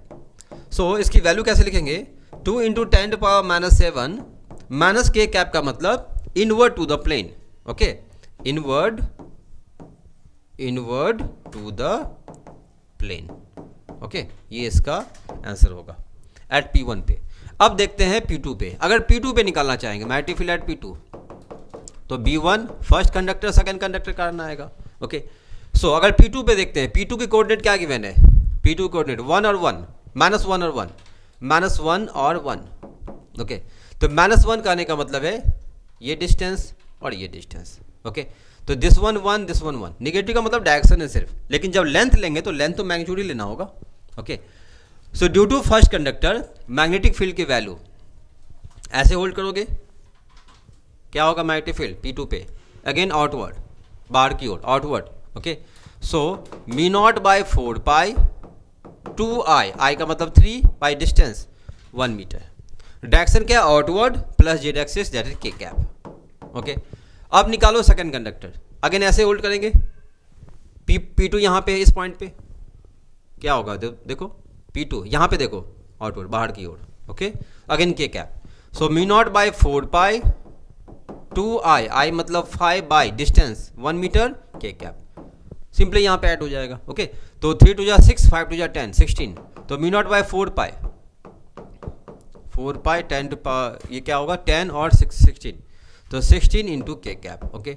So 16 10 to power minus 7 K cap, इसको आप लिख सकते हैं 16 10 to power minus 7 K cap का मतलब, के cap का मतलब क्या, अलोंग पॉजिटिव एक्स एक्सिस या upward to the plane, up to the plane, up to the plane, plane के बाहर की ओर, आउटवर्ड टू द प्लेन हम लोग बोल सकते हैं। ये इसका आंसर होगा क्वेश्चन नंबर 25 का, ओके। नेक्स्ट क्वेश्चन नंबर 26 भी देखो, ये भी थ्योरेटिकल क्वेश्चन है। What is the mean by displacement current, okay. ये आपको इलेक्ट्रोमैग्नेटिक वेव वाले टॉपिक का है, okay. How is the current difference from the conduction current, conduction current और डिस्प्लेसमेंट करंट में क्या डिफरेंस है, ओके। काफ़ी बार आ चुका है ये क्वेश्चन, ऐसा नहीं कि फर्स्ट टाइम पूछा गया, इससे पहले भी अगर आप PYQ देखेंगे तो ये क्वेश्चन बहुत बार पूछा जा चुका है, okay. A capacitor is being charge by source of EMF, वही कैपेसिटर के टर्म में जो आपको NCERT बुक में डेरिवेशन गिवन है वही डेरिवेशन आपको लिखना है, ओके। तो NCERT बुक से ये डायरेक्ट क्वेश्चन है, ओके। नेक्स्ट हम लोग देखते हैं question number 27, find the current flowing through the branches AB and BC in the network shown, okay. AB branch और BC ब्रांच में करंट की वैल्यू हमें फाइंड करनी है। सो ये बेसिकली KVL इक्वेशन पे सॉल्व होगा, दो लूप है, first loop second loop, okay. So यहाँ पे दो बैटरी है, तो जनरली क्या होती है, जो बैटरी से जो करंट निकालते हैं, पॉजिटिव टर्मिनल से जो भी बैटरी से करंट निकलेगा, निगेटिव टर्मिनल पे उतना ही करंट टर्मिनेट करना चाहिए, ओके। सो अगर ये 5 वोल्ट की बैटरी है तो सपोज मैंने इससे विड्रॉ किया I1 करंट इस लूप में ऐसे जाएगा, और ये I1 करंट इस साइड नहीं ले जाएंगे, इस I1 करंट को लेफ्ट साइड ले जाएंगे, क्योंकि पॉजिटिव टर्मिनल, बैटरी के पॉजिटिव टर्मिनल से जितना करंट निकलता है निगेटिव टर्मिनल पे उतना ही करंट आनी चाहिए। तो अगर ये I1 तुमने विड्रॉ किया तो I1 यहाँ पे जाएगा और ये I1 फिर यहाँ से लेफ्ट टर्न करेगा और इसके निगेटिव टर्मिनल पे I1 करंट टर्मिनेट कर जाएगा। सिमिलरली अगर ये 10 वोल्ट है, ये प्लस माइनस, ओके। सो इससे सपोज मैंने विड्रॉ किया I2 करंट, तो I2 करंट इसमें जाएगा और ये I2 करंट इधर नहीं जाएगा, राइट साइड जाएगी ये, ओके। और निगेटिव टर्मिनल पे I2 करंट आना चाहिए, तब आपका करंट डिस्ट्रीब्यूशन क्या है इसमें करेक्ट है, अदरवाइज रॉन्ग हो जाएगा, ओके। सो अब क्या करनी है, ये करने के बाद इसमें साइन पुट कर दो, बैटरी का प्लस माइनस, ठीक है। करंट फ्लो करती है from high voltage to low voltage, okay. So इस फर्स्ट लूप में, अगर ये फर्स्ट लूप है, लूप नंबर 1, तो ये प्लस हो जाएगा, sorry this is plus this one plus और ये माइनस, ये प्लस और ये minus. Okay, so KVL apply करते हैं लूप नंबर 1। लूप नंबर 1 में केवीएल अप्लाई करो। ओके, सो माइनस से प्लस कैसे यूज करते हैं, देखो माइनस से प्लस। हाँ, एक पॉइंट और है, ये जो आपको I2 ले रखे हो, तो इस लूप में देखो 5 ओम में I1 करंट जाएगा, लेकिन जो R1 रेजिस्टेंस है जो कि दोनों लूप में कॉमन है, उसमें दो करंट फ्लो कर रही है, I1 भी जा रही है, I2 भी जा रही है, और दोनों का डायरेक्शन क्या है, सेम है। तो नेट करंट इसमें क्या होगा, I1 plus I2। Okay, similarly 5 ओम में एक ही करंट है I2। ओके, I2 की वैल्यू, और ये 20 ओम में भी कितना है, एक ही करंट है, दैट इज I2। ओके, सो जो कॉमन रेजिस्टेंस होती है दोनों ब्रांच में, उसमें दो करंट फ्लो करती है, डायरेक्शन सेम है तो I1 प्लस I2 कर देंगे, अगर अपोजिट होता तो I1 प्लस I2 कर देते। तो सेम डायरेक्शन है तो सिंपली आप I1 प्लस I2 यहाँ से कर सकते हैं। केवीएल अप्लाई करते हैं लूप 1 में, माइनस से प्लस 5। ओके, प्लस से minus minus, voltage equal to current into resistance, तो करंट क्या है, I1 प्लस I2, दो करंट इसमें है ना, तो I1 plus I2 into resistance, तो रेजिस्टेंस क्या लिखेंगे, 10 इंटू 10, प्लस से माइनस माइनस 5 इंटू रेजिस्टेंस क्या है, I1 equal to 0। Okay, so 5 equal to 10 plus 5 15 I1 और प्लस 10 I2, इक्वेशन नंबर 1। अब अप्लाई करते हैं लूप 2 में KVL. KVL in loop 2, KVL in loop 2, loop 2 में केवीएल अप्लाई करो। ओके, यहाँ से स्टार्ट करो, माइनस से प्लस, माइनस से प्लस प्लस, वोल्टेज इंक्रीज होगा प्लस, वोल्टेज डिक्रीज होगा माइनस साइन। ओके, तो माइनस से प्लस जा रहा है, वोल्टेज घट रही है तो माइनस साइन, सॉरी माइनस से प्लस जा रही है, वोल्टेज बढ़ रही है तो plus sign. Okay, so this is the 10, this one 10। Okay, plus से माइनस, करंट देखो प्लस से माइनस, प्लस से माइनस माइनस, वोल्टेज कैसे लिखेंगे, current into resistance, I1 plus I2, resistance की वैल्यू 10, प्लस से माइनस, प्लस से माइनस माइनस 5 I2, प्लस से minus minus 20 I2 equal to 0, net voltage equal to 0। अब इसको सॉल्व करते हैं। सो 10 इक्वल टू, सबको राइट हैंड साइड ले जाओ, राइट हैंड साइड इसे ले जाओ, इसे ले जाओ, इसे ले जाओ। सो 20 और 5, 25, 25 और 10, 25 और 10 35, 35 I2, 10 I1 plus 10 I1, equation number 2। Okay, 1 और 2 इक्वेशन का आप सॉल्व करेंगे तो I1 I2 की वैल्यू हम लोग कैलकुलेट कर सकते हैं। दो इक्वेशन है, दोनों में सॉल्व हो जाएगा। ओके, सो अगर आप देखो, सो I1 को कैंसिल कर सकते हैं, तो इक्वेशन नंबर 1 को 2 से मल्टीप्लाई करो तो ये आ जाएगा 30 I1, और इक्वेशन नंबर 2 को 3 से मल्टीप्लाई करो तो 30 I1, फिर दोनों को माइनस कर देंगे। ओके, सो माइनस इक्वेशन 2 को 3 से मल्टीप्लाई करके माइनस कर दो, इक्वेशन 1 को 2 से मल्टीप्लाई करते हैं, 10 equal to 30 I1, okay, plus 20 I2, equation 2 को 3 से मल्टीप्लाई करते हैं, 30, 3 से मल्टीप्लाई 35 थे जा 90, 105 I2, ओके, और प्लस 30 I1, माइनस करना है, माइनस कर दो, माइनस माइनस माइनस। सो अगर आप देखोगे तो 30 I1 तो कैंसिल हो गया। Okay, 10 minus 30 minus 20 equal to 105 minus 20 minus 85 I2। So I2 equal to how much, 20 upon 85। Okay, 5 4 जा 5, 17 5 जा 85। Okay, 4/17 ampere. Okay, next I2 की वैल्यू, I1 की वैल्यू किसी में पुट कर दो तो I2 निकल जाएगा। सॉरी, I2 फाइंड कर चुके हैं, I1 फाइंड करनी है इक्वेशन 1 से, फ्रॉम इक्वेशन 1 से करो या इक्वेशन 2 कोई भी यूज कर दो। Okay, so 15 I1 equal to 5 minus 10 I2, तो 5 माइनस 10 I2 की वैल्यू ये पुट कर दो 4/17 इंटू 4/17, तो 5 माइनस 40/17, 40/17। ओके, सो 4/17, 40/17, 17 5 जा 85 minus 40/17, 45/17। This is how much, 15 I1, this one 15 I1। Okay, so 15 थे जा 45, तो I1 equal to how much, 3/17 ampere.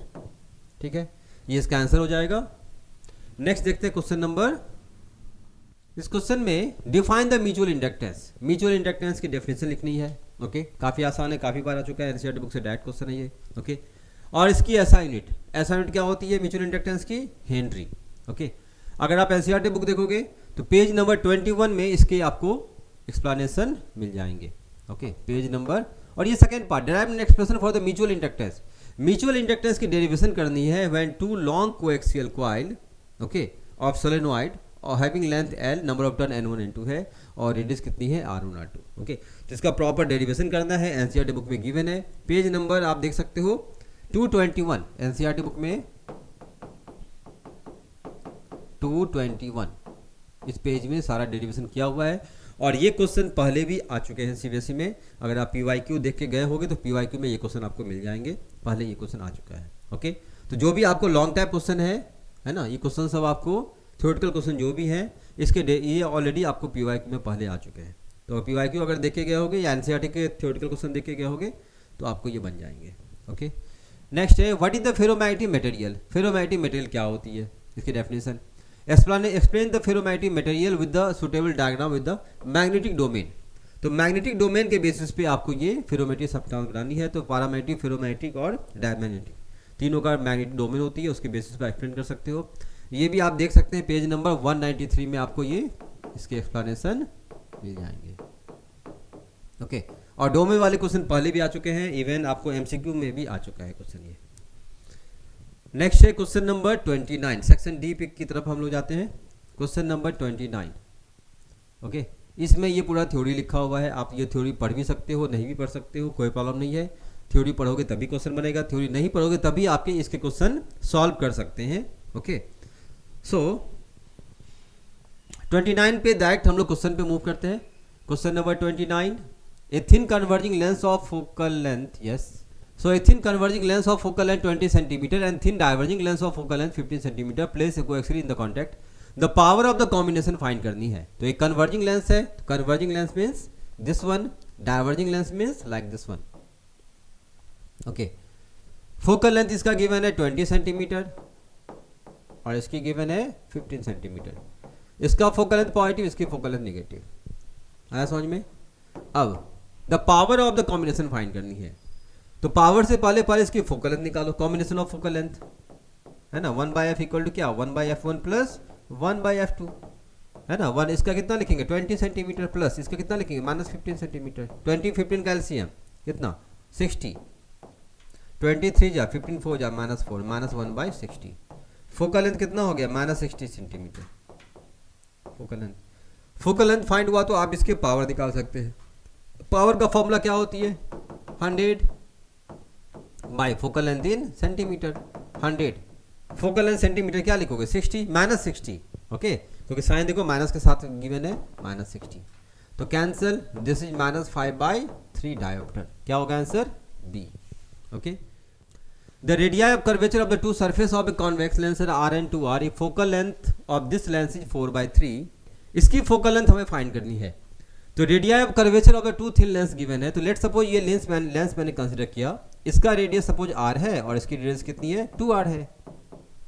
Okay, इसकी रिफ्रैक्टिव इंडेक्स फाइंड करनी है। तो रिफ्रैक्टिव इंडेक्स म्यू। अब यहाँ पे क्या कर सकते हो, लेंस मेकर फॉर्मूला यूज कर सकते हैं। ओके, 1/f इक्वल टू क्या होती है mu -1।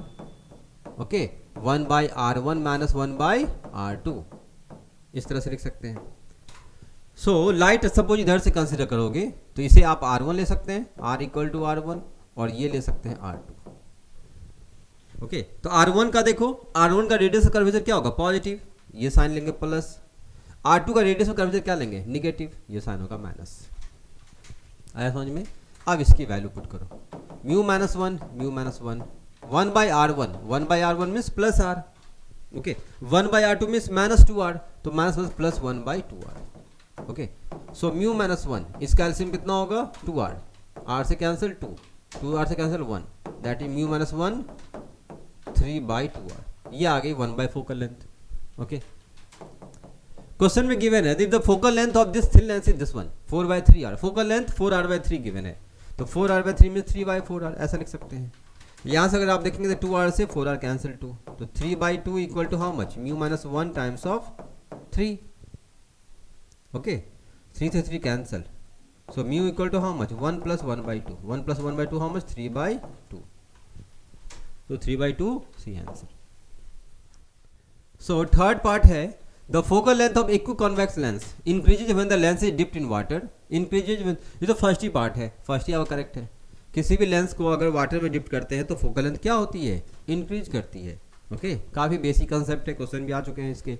Okay, lens maker formula के बेसिस पे डिस्कस कर सकते हैं. 1/एयर के रिस्पेक्ट में निकाल लो, mu air minus 1/r1 minus 1/r2 water के रिस्पेक्ट में. ओके, म्यू किसका, लेंस का with respect to water, mu glass, sorry water with respect to glass. Okay, ये म्यू लिख दो. रिलेटिव रिफ्रैक्टिव इंडेक्स लिखेंगे, रिलेटिव -1 और ये 1/r1 माइनस 1/r2. तो ये दोनों टर्म तो कैंसिल हो जाएगा, रेडियस चेंज करने वाला है नहीं, आप इसकी रेशियो निकाल लो. ओके, तो इसका आंसर क्या होगा, इसका ए पार्ट. डायरेक्ट ये क्वेश्चन है. नेक्स्ट है फोर्थ पार्ट. ओके, ये फोर्थ पार्ट न्यूमेरिकल है, इसको देखते हैं. इसके ऑप्शन में गिवन है, a thin convex lens of L of focal length 10 centimetre. ठीक है, इसके फोकल लेंथ 10 सेंटीमीटर गिवन है. Concave mirror M of focal length 15 centimetre, इसकी focal length 15 centimetre, are place coaxially in 40 centimetre apart. ठीक है, ए beam of light coming parallel light है. तो जो भी लाइट अगर लेंस में पैरेलल होती है तो कहाँ पे मीट करती है, फोकस पे. तो ये मीट करेगी कहाँ पे, फोकस पे, ऐसे. तो ये फोकस, तो फोकल लेंथ इसकी कितनी गिवन है, 10 सेंटीमीटर. तो ये डिस्टेंस तो 10 सेंटीमीटर हो गया. पैरेलल लाइट लेंस के फोकस पे मिस करती है. ओके, अब a beam of light is coming parallel to the principal axis of incident. Now the final image will be form at distance. तो ये लेंस का इमेज बना यहाँ पे. अब ये जो इमेज है इस मिरर के लिए ऑब्जेक्ट की तरह काम करेगा. ओके, तो लाइट यहाँ से फिर जाएगी ये. अब अगर देखोगे तो ये आपका 40 सेंटीमीटर, ये 10, तो ये डिस्टेंस कितना होगा, 30 सेंटीमीटर. और इसकी फोकल लेंथ मिरर की कितनी है, 15. इसका मतलब ये कितना डिस्टेंस पे है, ये सी पे है. ओके, ये आपका सेंटर ऑफ कर्वेचर पे है ऑब्जेक्ट. इसकी जो इमेज बन रही है लेंस का, वो इमेज इस मिरर के लिए ऑब्जेक्ट की तरह काम करेगा. तो अगर मिरर में ऑब्जेक्ट होते हैं सी पे तो इमेज भी बनता है सी पे. रियल बनता है मिरर में, सेम साइज का बनता है और उल्टा बनता है. Okay, so the final image will be form at this position. यहाँ पे लिख सकते हैं for mirror object position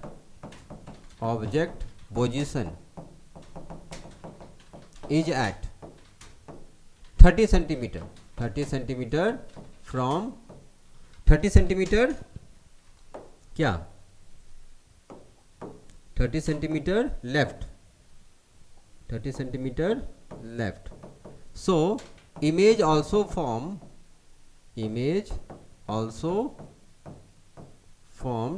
at same position.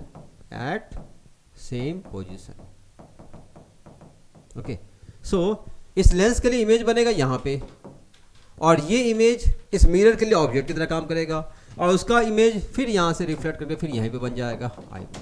Okay, तो final image will be form at this position, at same position at I. Okay, so option क्या होगा, 10 centimetre from length left of the lens. Yes, lens के no, ये left side ना, 10 centimetre left of lens, no 10 centimetre right of lens. The final image will be form at this position, distance 10 centimetre right of lens. Yes, ये आ जाएगा 10 centimetre right of lens. तो final image कहाँ बनेगी, mirror से, at this position. Okay, तो lens के right side 10 centimetre, तो आंसर हो जाएगा इसका बी. ओके, नेक्स्ट देखते हैं हम लोग. A beam of light coming parallel to the principal axis, a convex lens L1 of focal length 16 centimetre incident on it. Another convex lens of L2 of focal length 12 cm placed coaxially at the distance 40 cm from L1. The nature and distance of the final image from L2 will be.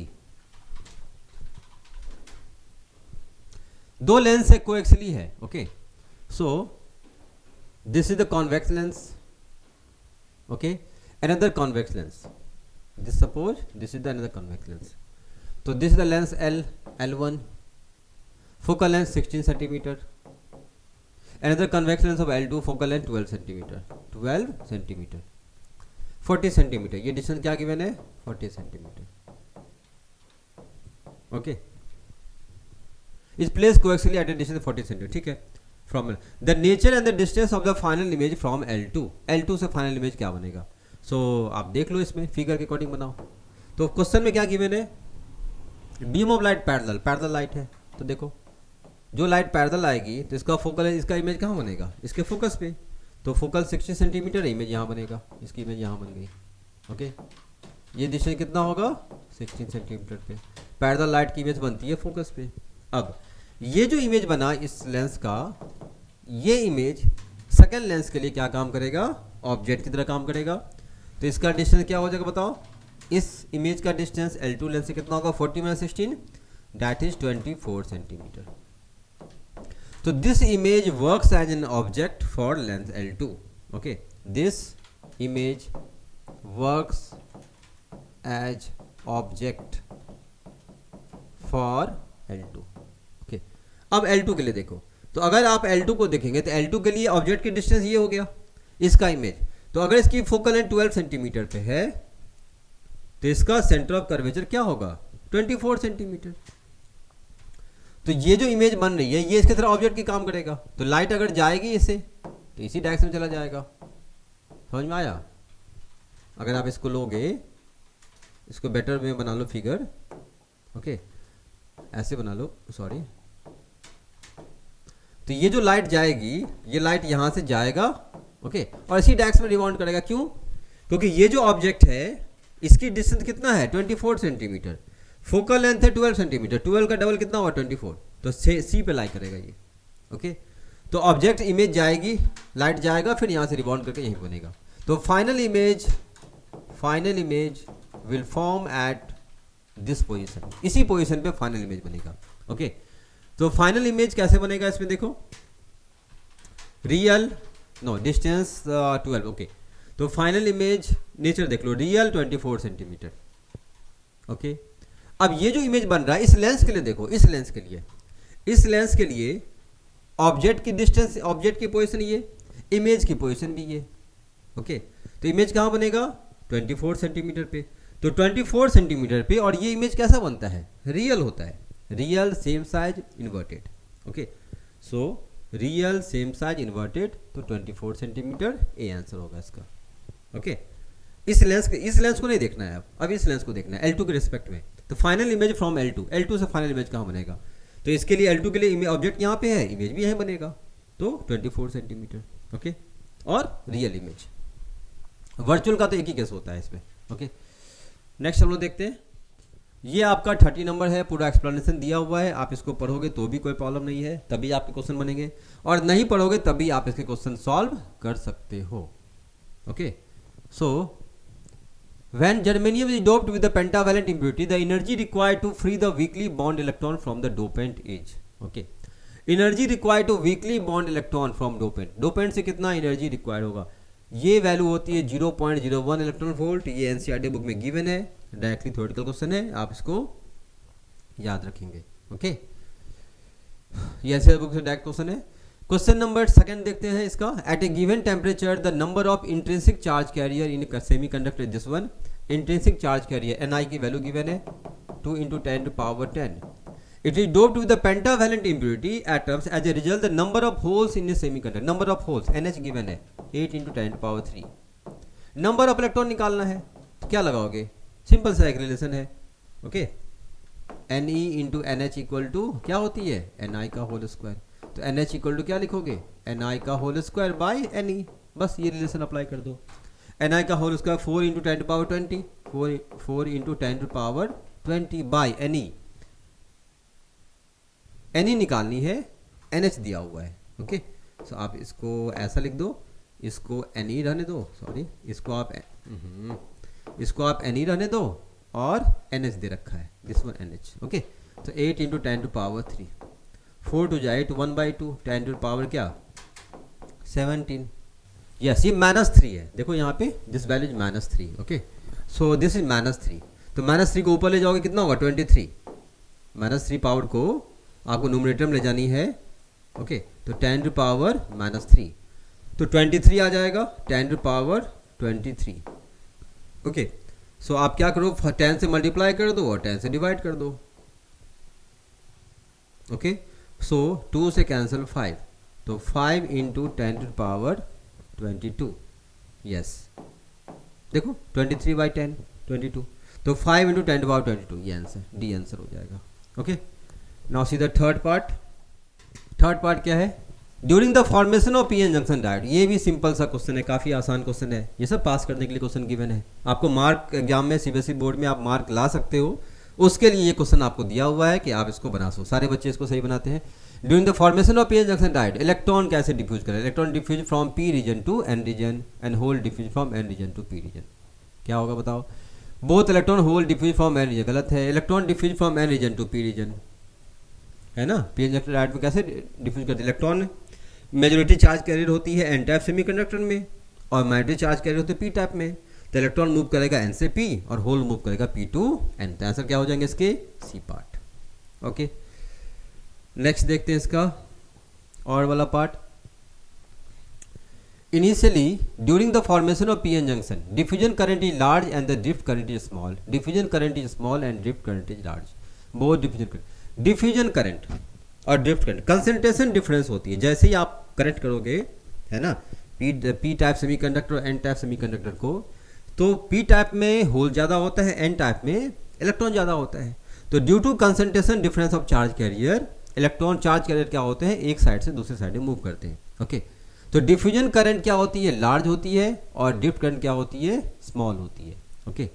सो इसका answer हो जाएगा diffusion current is large and drift current is small, ये part, okay. Next है, in an AC voltage, ये एक voltage given है, in turn across the half wave rectifier और full wave rectifier, the frequency of the output voltage find करनी है, okay. So simple सा relation है, हाफ वेव रेक्टिफायर का जो फ्रीक्वेंसी होता है ये क्या होती है, जैसे फ्रीक्वेंसी ऑफ सप्लाई वोल्टेज की फ्रीक्वेंसी, और फुल वेव रेक्टिफायर की जो फ्रीक्वेंसी होती है that is 2 times of frequency of supply, okay. NCERT book में गिवन है। सो अगर आप यहाँ पे देखोगे साइन ओमेगा टी ये होती है, तो ओमेगा की वैल्यू कैसे लिखेंगे, 100 pi, okay. This is equal to how much, 2 pi F, okay. Pi से pi cancel, F equal to कितना 50, तो सप्लाई फ्रीक्वेंसी कितना निकला 50, तो क्या हो जाएगा इसका आंसर 50 हर्ज और इसका answer 2 times of 50 that is 100 hertz, okay. 50 और 100 ये आंसर क्लियर है। नाउ सी द 31 का first part, okay. Mention the factor on which the resonance frequency of series LCR circuit depends, okay. तो resonance frequency का जो formula होता है 1/2 pi square root of LC, ये एक रिलेशन है। अगर आप इस पे देखेंगे तो रेजोनेंस फ्रीक्वेंसी किस पे डिपेंड करता है, एल पे और सी पे, इंडक्टेंस पे और कैपेसिटेंस पे। रेजोनेंस फ्रीक्वेंसी रेजिस्टेंस पे डिपेंड नहीं करता है, ओके। तो ये फर्स्ट पार्ट का आंसर है। Second part, plot a graph of showing the variation of impedance of A series LCR circuit. Series LCR circuit में इंपीडेंस का वेरिएशन देखनी है फ्रीक्वेंसी के साथ। ये क्वेश्चन पहले भी आपको सीबीएसई में आ चुके हैं, ओके। ग्राफ अगर देखेंगे कैसे बनाते हैं, इंपीडेंस का अगर इक्वेशन देखोगे, जनरल इक्वेशन क्या होती है, R² + XL - XC का होल स्क्वायर, ओके। अगर फ्रीक्वेंसी के रिस्पेक्ट में देखेंगे तो कैसे लिखोगे, R² + XL means omega L 2 पाई FL माइनस ओमेगा C 2 पाई FC, ये एक जनरल फॉर्मूला है। अगर आप इसको देखेंगे तो अगर रेजोनेंस फ्रीक्वेंसी है मतलब FR है, तो उस कंडीशन में क्या होगा, इम्पीडेंस R के बराबर हो जाएगा। तो ग्राफ अगर जब ड्रॉ करेंगे, ग्राफ कैसे ड्रॉ करेंगे, इम्पीडेंस वर्सेस फ्रीक्वेंसी का। तो जब आपका फ्रीक्वेंसी रेजोनेंस फ्रीक्वेंसी आएगी, मीन्स सपोज ये रेजोनेंस फ्रीक्वेंसी FR, उस कंडीशन में इम्पीडेंस होगा R के बराबर, मतलब सर्किट कैसा होगा, प्योरली रजिस्टिव, ओके। तो प्योरली रजिस्टिव, तो जब ये रेजोनेंस फ्रीक्वेंसी है तो R की कुछ वैल्यू है, ये वाला पार्ट, ओके, ये कांस्टेंट वैल्यू। लेकिन अगर रेजोनेंस फ्रीक्वेंसी नहीं है, फ्रीक्वेंसी की वैल्यू रेजोनेंस से कम है, फ्रीक्वेंसी की वैल्यू रेजोनेंस से कम है, ओके। फ्रीक्वेंसी की वैल्यू अगर रेजोनेंस से कम है तो ये वैल्यू कम होगा, ये वैल्यू ज़्यादा हो जाएगा। देखो अगर फ्रीक्वेंसी की वैल्यू रेजोनेंस फ्रीक्वेंसी से कम है तो ये तो कम वैल्यू है, डिनोमिनेटर कम हुआ तो ये वैल्यू न्यूमरेटर। तो सर्किट कैसा होती है, सर्किट का जो नेचर होता है ये कैपेसिटिव हो जाता है, ओके। और अगर फ्रीक्वेंसी की वैल्यू, सप्लाई फ्रीक्वेंसी की वैल्यू रेजोनेंस फ्रीक्वेंसी से ज़्यादा होती है तो सर्किट का नेचर कैसा होता है, इंडक्टिव। ओके, तो जो भी आपका डायग्राम बनेगा इसके ऊपर बनेगा, इसके नीचे नहीं बनेगा। तो डायग्राम कुछ इम्पिडेंस कैसे बनते हैं, यहाँ से आप ऐसे बनाओगे और यहाँ से फिर इस तरह से। ओके, ये आपका इम्पिडेंस वर्सेस रेजोनेंस फ्रीक्वेंसी का, इम्पिडेंस वर्सेस फ्रीक्वेंसी का ये ग्राफ है। ओके, पहले भी आ चुके हैं, एनसीईआरटी बुक में भी गिवन है, आप इसको देख सकते हो। नेक्स्ट देखते हैं हम लोग 31 का second part. With the help of suitable diagram explain the working principle of step up transformer. Step up transformer की वर्किंग प्रिंसिपल एक्सप्लेन करनी है। पहले भी काफ़ी बार आ चुके हैं सीबीएसई पेपर में, अगर आप देखोगे पीवाईक्यू वहाँ भी आ चुके हैं। ओके, एक बार नहीं काफ़ी टाइम पूछ चुके हैं ये डेरिवेशन। ओके, सो 5 मार्क के जो क्वेश्चन होते हैं ये तो श्योर शॉर्ट क्वेश्चन होते हैं। सबसे पहले आपको यही 5 मार्क वाले क्वेश्चन बनाना चाहिए। ओके, क्योंकि आपको ऐसा क्वेश्चन मिलेगा जो कि क्योंकि इसमें और भी दे रखा है, एक के बाद और दे रखा है, तो डेफिनेटली जो भी आप डेरिवेशन आप देख के गए हो उसमें से कोई ना कोई डेफिनेटली आपको मिल जाएंगे। ओके, और मोस्टली क्वेश्चन पीवाईक्यू के ही क्वेश्चन होते हैं, 5 मार्क वाले क्वेश्चन। ओके, तो ये स्कोर आप इजीली कर सकते हो। इसके बाद आप कोई सेक्शन को टच करो, क्योंकि अगर ज़्यादा मार्क आप सेक्शन ABCD में लगा देंगे तो इधर मार्क मिलेगा, इधर आपको टाइम नहीं मिलेगा। तो पहले 5 मार्क वाले क्वेश्चन कर दो, आपका कॉन्फिडेंस भी बन जाएगा कि ये डेरिवेशन सारे मैंने कर लिए, 5 मार्क से शॉर्ट हो जाएगा, फिर आप 1 और 2 मार्क वाले क्वेश्चन देख सकते हैं। ओके, सो सेक्शन डी में जो सेकंड पार्ट है इसका B part, with the help of suitable diagram working principle of step up transformer. तो स्टेप अप ट्रांसफार्मर प्रूव करनी है हमें, VS/VP equal to NS/NP equal to IP/IS, ये वाला रिलेशन हमें प्रूव करनी है। ओके, कैसे करते हैं, पावर कांस्टेंट करके करते हैं, क्योंकि स्टेप अप ट्रांसफार्मर में input power equal to output power. Okay, VS/IS equal to VP into IP, वहाँ से कर सकते हैं। ओके, और जो वोल्टेज होती है नंबर ऑफ टर्न्स के डायरेक्टली प्रोपोर्शनल होती है, उस रिलेशन को यूज करके ये फॉर्मूला ये रिलेशन हम लोग ड्राइव कर सकते हैं। ओके, सेकेंड पार्ट है right the 2 cause of energy loss in real transformer. So real transformer में एनर्जी लॉस क्या होती है, कॉपर लॉस होती है, आयरन लॉस होता है। ओके, उसी का टाइप से हिस्टेसिस लॉस होती है, ED करंट लॉस होती है। ओके, तो ये सारे लॉसेस हैं, इसके बारे में आपको लिख सकते हैं। 5 मार्क का है तो 2 + 2 + 1 ऐसे आएगा, 2 मार्क फर्स्ट पार्ट का, 2 मार्क इस पार्ट का, 1 मार्क इस पार्ट का। ओके, तो 1 मार्क ये क्वेश्चन है, आप टाइप्स ऑफ लिख दो, आपको मार्क मिल जाएंगे। ओके, नेक्स्ट देखते हैं इसका और part. With the help of diagram explain the construction of a working of AC generator. AC generator का वर्किंग पूछा गया है, कंस्ट्रक्शन और वर्किंग। एनसीईआरटी का डायरेक्ट गिवन है। ओके, सीबीएसई में पहले भी आ चुके हैं ये सारे डेरिवेशन, आप वहाँ से डायरेक्ट दे सकते हो, पूरा थ्योरी लिखा हुआ है एनसीईआरटी बुक में, वहाँ से फॉलो कर सकते हैं। और आपको सर ने भी आपको डेफिनेटली बताया होगा, क्योंकि ये क्वेश्चन श्योर शॉर्ट क्वेश्चन है जो कि पहले भी काफ़ी बार आ चुका है। ओके, तो आप लोग तैयारी करके गए हो तो डेफिनेटली इसको देख के गए होगे। ओके, तो ये क्वेश्चन आप कर सकते हो। Second part, an electron is revolving around a proton in a orbit of radius r with a speed v, obtain the expression for the magnetic movement. The magnetic movement का formula find करनी है। Okay, magnetic movement का relation क्या होती है, m equal to how much, I into a। तो proton revolve कर रही है, electron is revolving around a proton, ये प्रोटॉन है, ये इलेक्ट्रॉन रिवॉल्व कर रही है, रेडियस इसका r दे रखा है। Okay, expression of magnetic movement निकालनी है, तो I into a, electron revolve कर रही है तो करंट निकल जाएगा, और इसका एरिया क्या लेंगे, πr², इसे मल्टीप्लाई कर दो, मैग्नेटिक मूवमेंट की वैल्यू आ जाएगी। ओके, ये क्वेश्चन सब नया क्वेश्चन नहीं है, सारे क्वेश्चन आपको पहले आ चुके हैं। ओके, 32 का A part, a dielectric slab of dielectric constant K and the thickness T is inserted between the plate of parallel plate capacitor of plate separation D and the plate area A, obtain expression for this capacitance. ये derivation करना है capacitance का, A ε0 by D minus T plus T by ε0। ये वाला derivation आपको इसकी explain करनी है, इसकी कैपेसिटेंस हमें फाइंड करना है। ओके, अब ये क्वेश्चन ऐसा नहीं कि सीबीएसई फर्स्ट टाइम पूछ रहा है, ये क्वेश्चन आ चुके हैं आपको। ओके, बुक में भी दे रखा है, इवन आपको पीवाईक्यू में मिल जाएंगे। ओके, नेक्स्ट पार्ट है इसका second part, two capacitor of difference capacitance are connected first in series and then second in parallel. 2 capacitor है, दोनों को सीरीज में कनेक्ट किए, फिर पैरेलल कनेक्ट किए, of DC source 100 volt. If the total energy stored in the combination of 2 capacitor is this one and this one, find the capacitance of the capacitor, C1 C2 की value find करनी है। Okay, तो ये question थोड़ा calculative है लेकिन आसान है, आप थोड़ा सा कर सकते हो। देखो इस क्वेश्चन में इक्वेशन लिख देते हैं। ओके, तो फर्स्ट है capacitor connected first in series, series में कैपेसिटर कनेक्टेड है। ओके, तो सीरीज मतलब इस तरह का और पैरेलल मतलब इस तरह का। ओके, डीसी सोर्स है, इस तरह से कनेक्टेड है, 100 volt, this is 100 volt, this is also 100 volt. If the total energy store in the combination of these two cases 40 milli joule this one. तो पहले सीरीज लिखा हुआ है तो सीरीज में एनर्जी कितना है 40 मिली जूल और पैरेलल में एनर्जी कितना है 250 मिली जूल. ओके, एनर्जी का फॉर्मूला क्या होती है half C V square, half C V square. तो इस कंडीशन में देखते हैं हाफ सी, इसका कैपेसिटेंस क्या होगा सीरीज में C1 by C1 plus C2 half C V square. इस कंडीशन में कैसे लिखेंगे पैरेलल का half C1 plus C2 into V square.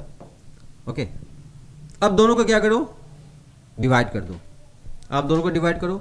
So this one 2 और this one 1, equation 2 by 1 divide करते हैं. 250 by 40 25 by 4 this upon this करेंगे तो हाफ से half cancel, V square cancel, C1 plus C2 से ये कैंसिल, सिंपल C1 C2. तो C1 C2 की वैल्यू आ गई. ओके,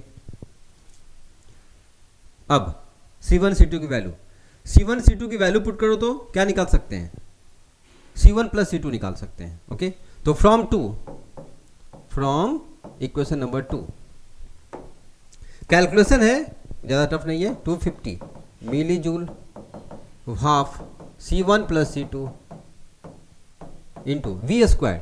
वी की वैल्यू कितना है 100 का स्क्वायर 10 टू पावर 4.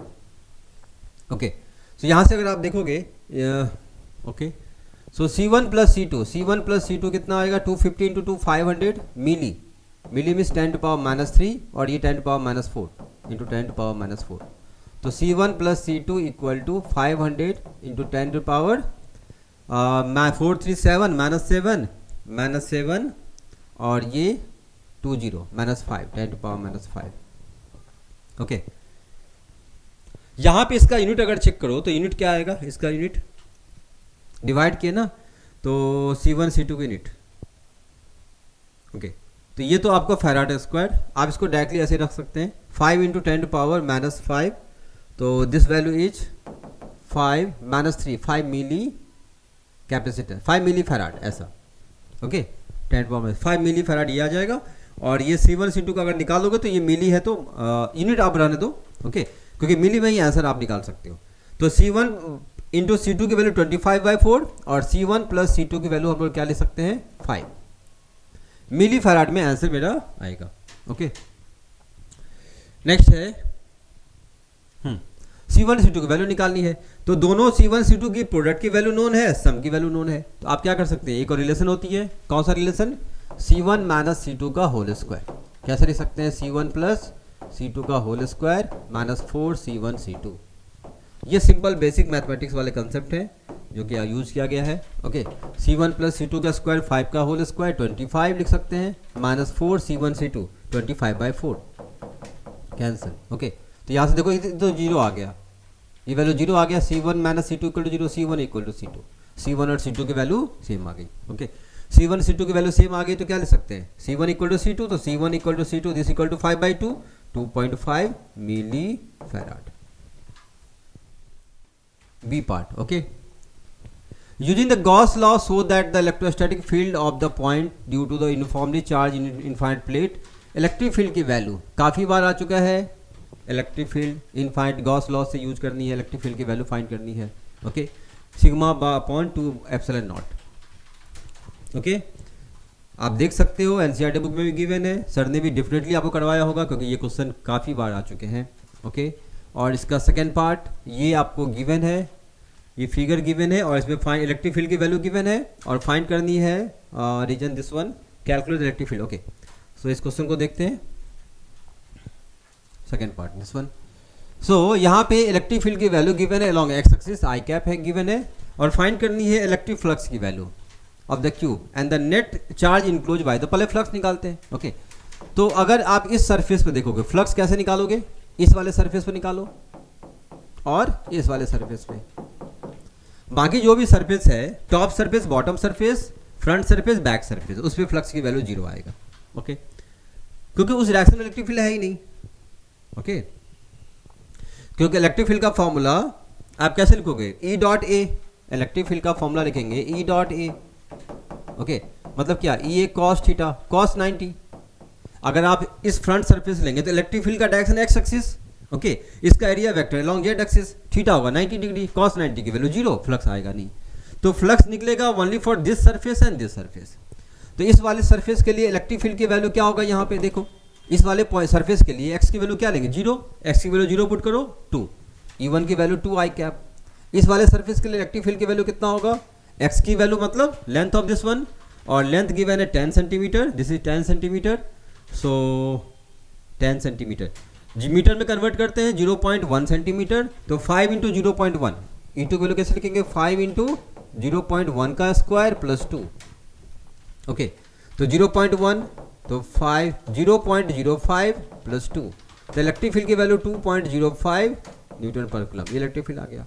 अब निकालते हैं फ्लक्स। ओके तो फ्लक्स की वैल्यू φ1 प्लस φ2 फर्स्ट सरफेस के लिए थीटा की वैल्यू 0, सेकंड सरफेस के लिए थीटा की वैल्यू 0, ई डॉट ए।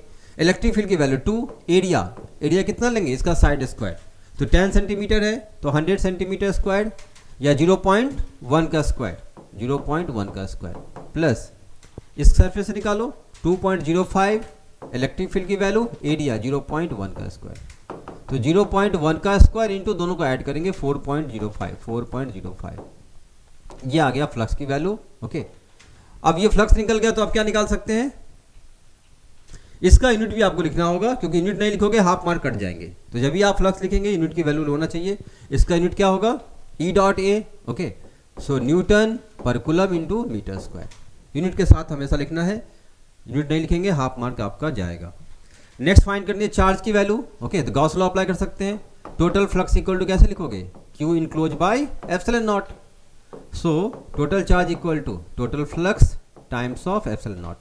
तो टोटल फ्लक्स ये कैलकुलेट किए हो 0.1 का स्क्वायर 4.05 इंटू एप्सिलॉन नॉट की वैल्यू 8.85 जो वैल्यू होती है उससे मल्टीप्लाई कर दो, आपका आंसर आ जाएगा। ओके ड्रॉ ए रे डायग्राम 33 ड्रॉ ए रे diagram for the formation of image of an object convex mirror. ये सबसे आसान क्वेश्चन है, देखो इससे आसान क्वेश्चन तो हो ही नहीं सकता है। ड्रॉ द रे diagram formation of image of an object of the convex mirror. Convex mirror में जो इमेज का फॉर्मेशन होती है, जो क्लास 10th में पढ़े होगे, जो क्लास 12 में पढ़े होगे, उसी को आपको ड्रॉ करना है। कितना आसान क्वेश्चन है, क्लास 10th वाला 10th में ही पढ़े हो आप। ओके उसका रे डायग्राम बनाना है। फिर आपको पूछा गया है obtain the mirror equation, mirror equation find करनी है 1/f equal to 1/u plus 1/v। Okay उसको प्रूव करनी है। ओके तो 5 मार्क है तो 2 + 2 + 1 ऐसा कुछ होगा। ओके या 2 + 1 + 2 ऐसा कुछ होगा। ओके वो क्वेश्चन के मार्क, क्वेश्चन के नेचर के अकॉर्डिंग मार्क आप डिसाइड कर सकते हो। ओके ये 2 मार्क का है ना।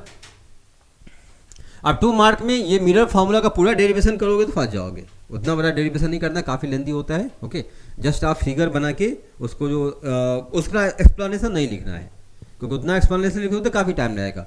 जस्ट उसको फिगर बना के जो मैथमेटिकल पार्ट है उसको आपको लिख देनी है। ओके सिमिलर ट्रायंगल का कंसेप्ट यूज करके हम लोग इसे सॉल्व कर सकते हैं। सेकेंड है why are the multi component lens use for both objective and eyepieces. Okay multi component lens को यूज करते हैं, जो लेंस में डिफेक्ट होती है ना, उस डिफेक्ट को दूर करने के लिए हम लोग मल्टी कंपोनेंट लेंस यूज करते हैं ऑप्टिकल इंस्ट्रूमेंट में। ये आपको गिवन है एनसीईआरटी बुक में, वहाँ से आप इसको लिख सकते हो। ओके इसका देखते हैं, इसका थर्ड पार्ट। ओके 33 का थर्ड पार्ट है the magnification of a small object produce by the compound microscope is 200। Okay तो मैग्निफिकेशन की वैल्यू गिवन है 200, तो आप लिख सकते हो m equal to how much 200। Focal length of eyepiece is 2 centimetre, F E equal to 2 centimetre and the final image is form at infinite. Final image कहाँ पे है, इनफाइनाइट पे। Okay find the magnification produce by the objective, MO निकाल। Magnification produce by the objective means हमें क्या find करनी है, MO की value. Okay so magnification, total magnification का फॉर्मूला क्या होता है, m equal to MO plus MO into M E, ये एक रिलेशन होती है। ओके कंपाउंड माइक्रोस्कोप में total magnification MO into M E. फिर यहाँ पे लिख सकते हैं magnification of eyepiece equal to how much, d by F E, ये एफ ई होना चाहिए ना, focal length of eyepiece, yes ये F E, this F E. Okay so d की वैल्यू 25 सेंटीमीटर और ये 2 सेंटीमीटर एम ई की value. Okay और ये तो 200 गिवन है, अब पुट कर दो 200 equal to how much, MO times of 25/2। Okay so 25 8 जा m equal to how much 16 centimetre, 16 yes, magnification की वैल्यू निकालना है ना, इसका यूनिट नहीं होता है। ओके, इसकी सिर्फ वैल्यू लिखेंगे ना, इसकी वैल्यू इज 16। ओके, तो ऑब्जेक्टिव लेंस का मैग्नीफिकेशन कितना होगा, 16 टाइम्स। ओके, 16x लिख सकते हैं। Okay, differentiate between the wave front end रे। वेव फ्रंट और रे में क्या डिफरेंस है, आप सिंपल सा लिख सकते हो। 5 मार्क का है तो 1, 2 और 2। ओके, क्या डिफरेंस है, वेव फ्रंट क्या होती है, वेव फ्रंट लाइट रे के परपेंडिकुलर होती है। ओके, आप देखोगे wave front, Huygens wave principle में पढ़े होगे, है ना, अगर इस तरह का वेव फ्रंट बनता है, ये लाइट्स के डायरेक्शन। ओके, तो जो वेव फ्रंट है, वेव फ्रंट और लाइट के बीच में क्या होती है, परपेंडिकुलर, दोनों परपेंडिकुलर होती है। ओके, तो सिंपल सा ये लिख सकते हैं। State Huygens principle and verify the law of reflection using the suitable. अब ये जो है हाइगेंस प्रिंसिपल लिखना है और रिफ्लेक्शन को प्रूव करनी है यूजिंग हाइगेंस प्रिंसिपल। ये भी आपको CBSE में पहले कई बार आ चुके हैं। ओके, तो जो भी आपके 5 मार्क के क्वेश्चन हैं, ये क्वेश्चन सब आ चुके हैं। कोई नया क्वेश्चन नहीं पूछता है, रिपीटेड क्वेश्चन बार बार पूछता है, सो डैट कि आप स्कोर कर सको, आप CBSE में अच्छे से इजीली पास कर सको। मार्क आपको उतना देते हैं वो। ओके, कुछ क्वेश्चन टफ होता है, और जो टफ होता है, जो ज़्यादा टफ है उसको आप स्किप कर दो, क्योंकि उसमें फंसोगे फिर टाइम लगेगा। ओके, सो बेटर है कि ऐसे क्वेश्चन को आपको आइडेंटिफाई करनी है और स्किप करनी है। नेक्स्ट देखते हैं इसका थर्ड पार्ट। ओके, तो थर्ड पार्ट है in YDSC experiment the slit S1 S2 are 3 metre. हाँ, ये क्वेश्चन थोड़ा अच्छा है। S1 S2 के बीच का 2 स्लिट है इस तरह का, ये S1 S2, इसके बीच का डिस्टेंस गिवन है 3 मिलीमीटर, स्मॉल d लिखते हैं। Okay, 3 millimetre apart and the screen is place 1 metre away from the slit. 1 metre away from the slit, ये डिस्टेंस कितना है, 1 metre. Okay, it is observed at the fourth bright fringe. अब यहाँ पे कुछ trick है, आप इसको समझो। Okay, fourth bright fringe at a distance of 5 millimetre from the second dark fringe. Okay, तो यहाँ पे सेंट्रल ब्राइट है ना, ब्राइट, फिर डार्क, फिर ब्राइट, फिर डार्क, फिर ब्राइट, यस 2 B2, फिर डार्क है ना, फिर ब्राइट, फिर डार्क, फिर bright. Okay, so it is observed at the fourth bright fringe. ये फोर्थ ब्राइट फ्रिंज है, fourth bright fringe and second dark fringe, ये सेकेंड डार्क फ्रिंज। इसके बीच का डिस्टेंस, इसके बीच का डिस्टेंस गिवन है क्वेश्चन में, कितना दे रखा है, 5 मिलीमीटर। सो ये डिस्टेंस और ये डिस्टेंस हाउ मच, 5 मिलीमीटर। तो फ्रिंज विड्थ आप देख लो कितना आएगा, तो ये 1 बीटा, ये 1 बीटा और ये हाफ बीटा, 2.5 बीटा। तो फ्रिंज विड्थ कितना आ गया, 2.5 बीटा। तो 2.5 beta, beta means lambda d by D, beta की वैल्यू। ओके, और ये जो फ्रिंज विड्थ है, ये डिस्टेंस क्या दे रखा है, ये टोटल डिस्टेंस 5 मिलीमीटर दे रखा है, तो 5 × 10⁻³ ओके। सो अब इसमें क्या निकालना, क्या है इसमें, ओके, फाइंड द वेवलेंथ निकालना है। तो आप वेवलेंथ निकाल लो इसमें, लैम्डा की वैल्यू। ओके, तो 5 × 10⁻³ × d by 2.5 times of d, this equal to lambda. d का वैल्यू ले लो, ये d गिवन है, कैपिटल D की वैल्यू 1 मीटर गिवन है, पुट करो, सॉल्व करो, आंसर आपका आ जाएगा। ओके, सो ये आपका ओवरऑल क्वेश्चन था जो 4th मार्च को एग्जाम हुए हैं CBSE के। ओके, जो आपको नॉर्थ साइड में जो भी स्टेट है, उस स्टेट में ये जनरली क्वेश्चन पेपर आया है। ओके, तो क्वेश्चन काफ़ी आसान है ओवरऑल, अगर देखेंगे तो क्वेश्चन ज़्यादा टफ नहीं है। जो बच्चे NCERT को पढ़ा होगा और PYQ को देख के गया होगा, PYQ से आपको जो आपको 5 मार्क के क्वेश्चन है, जो आपका डेरिवेशन है, वो सब आपको आ जाएंगे। ओके, और NCERT से जो 1 मार्क के क्वेश्चन है वो सब आप फॉलो कर सकते हैं। तो ये टोटल समरी था जिसको कि हम लोगों ने कंप्लीट किया।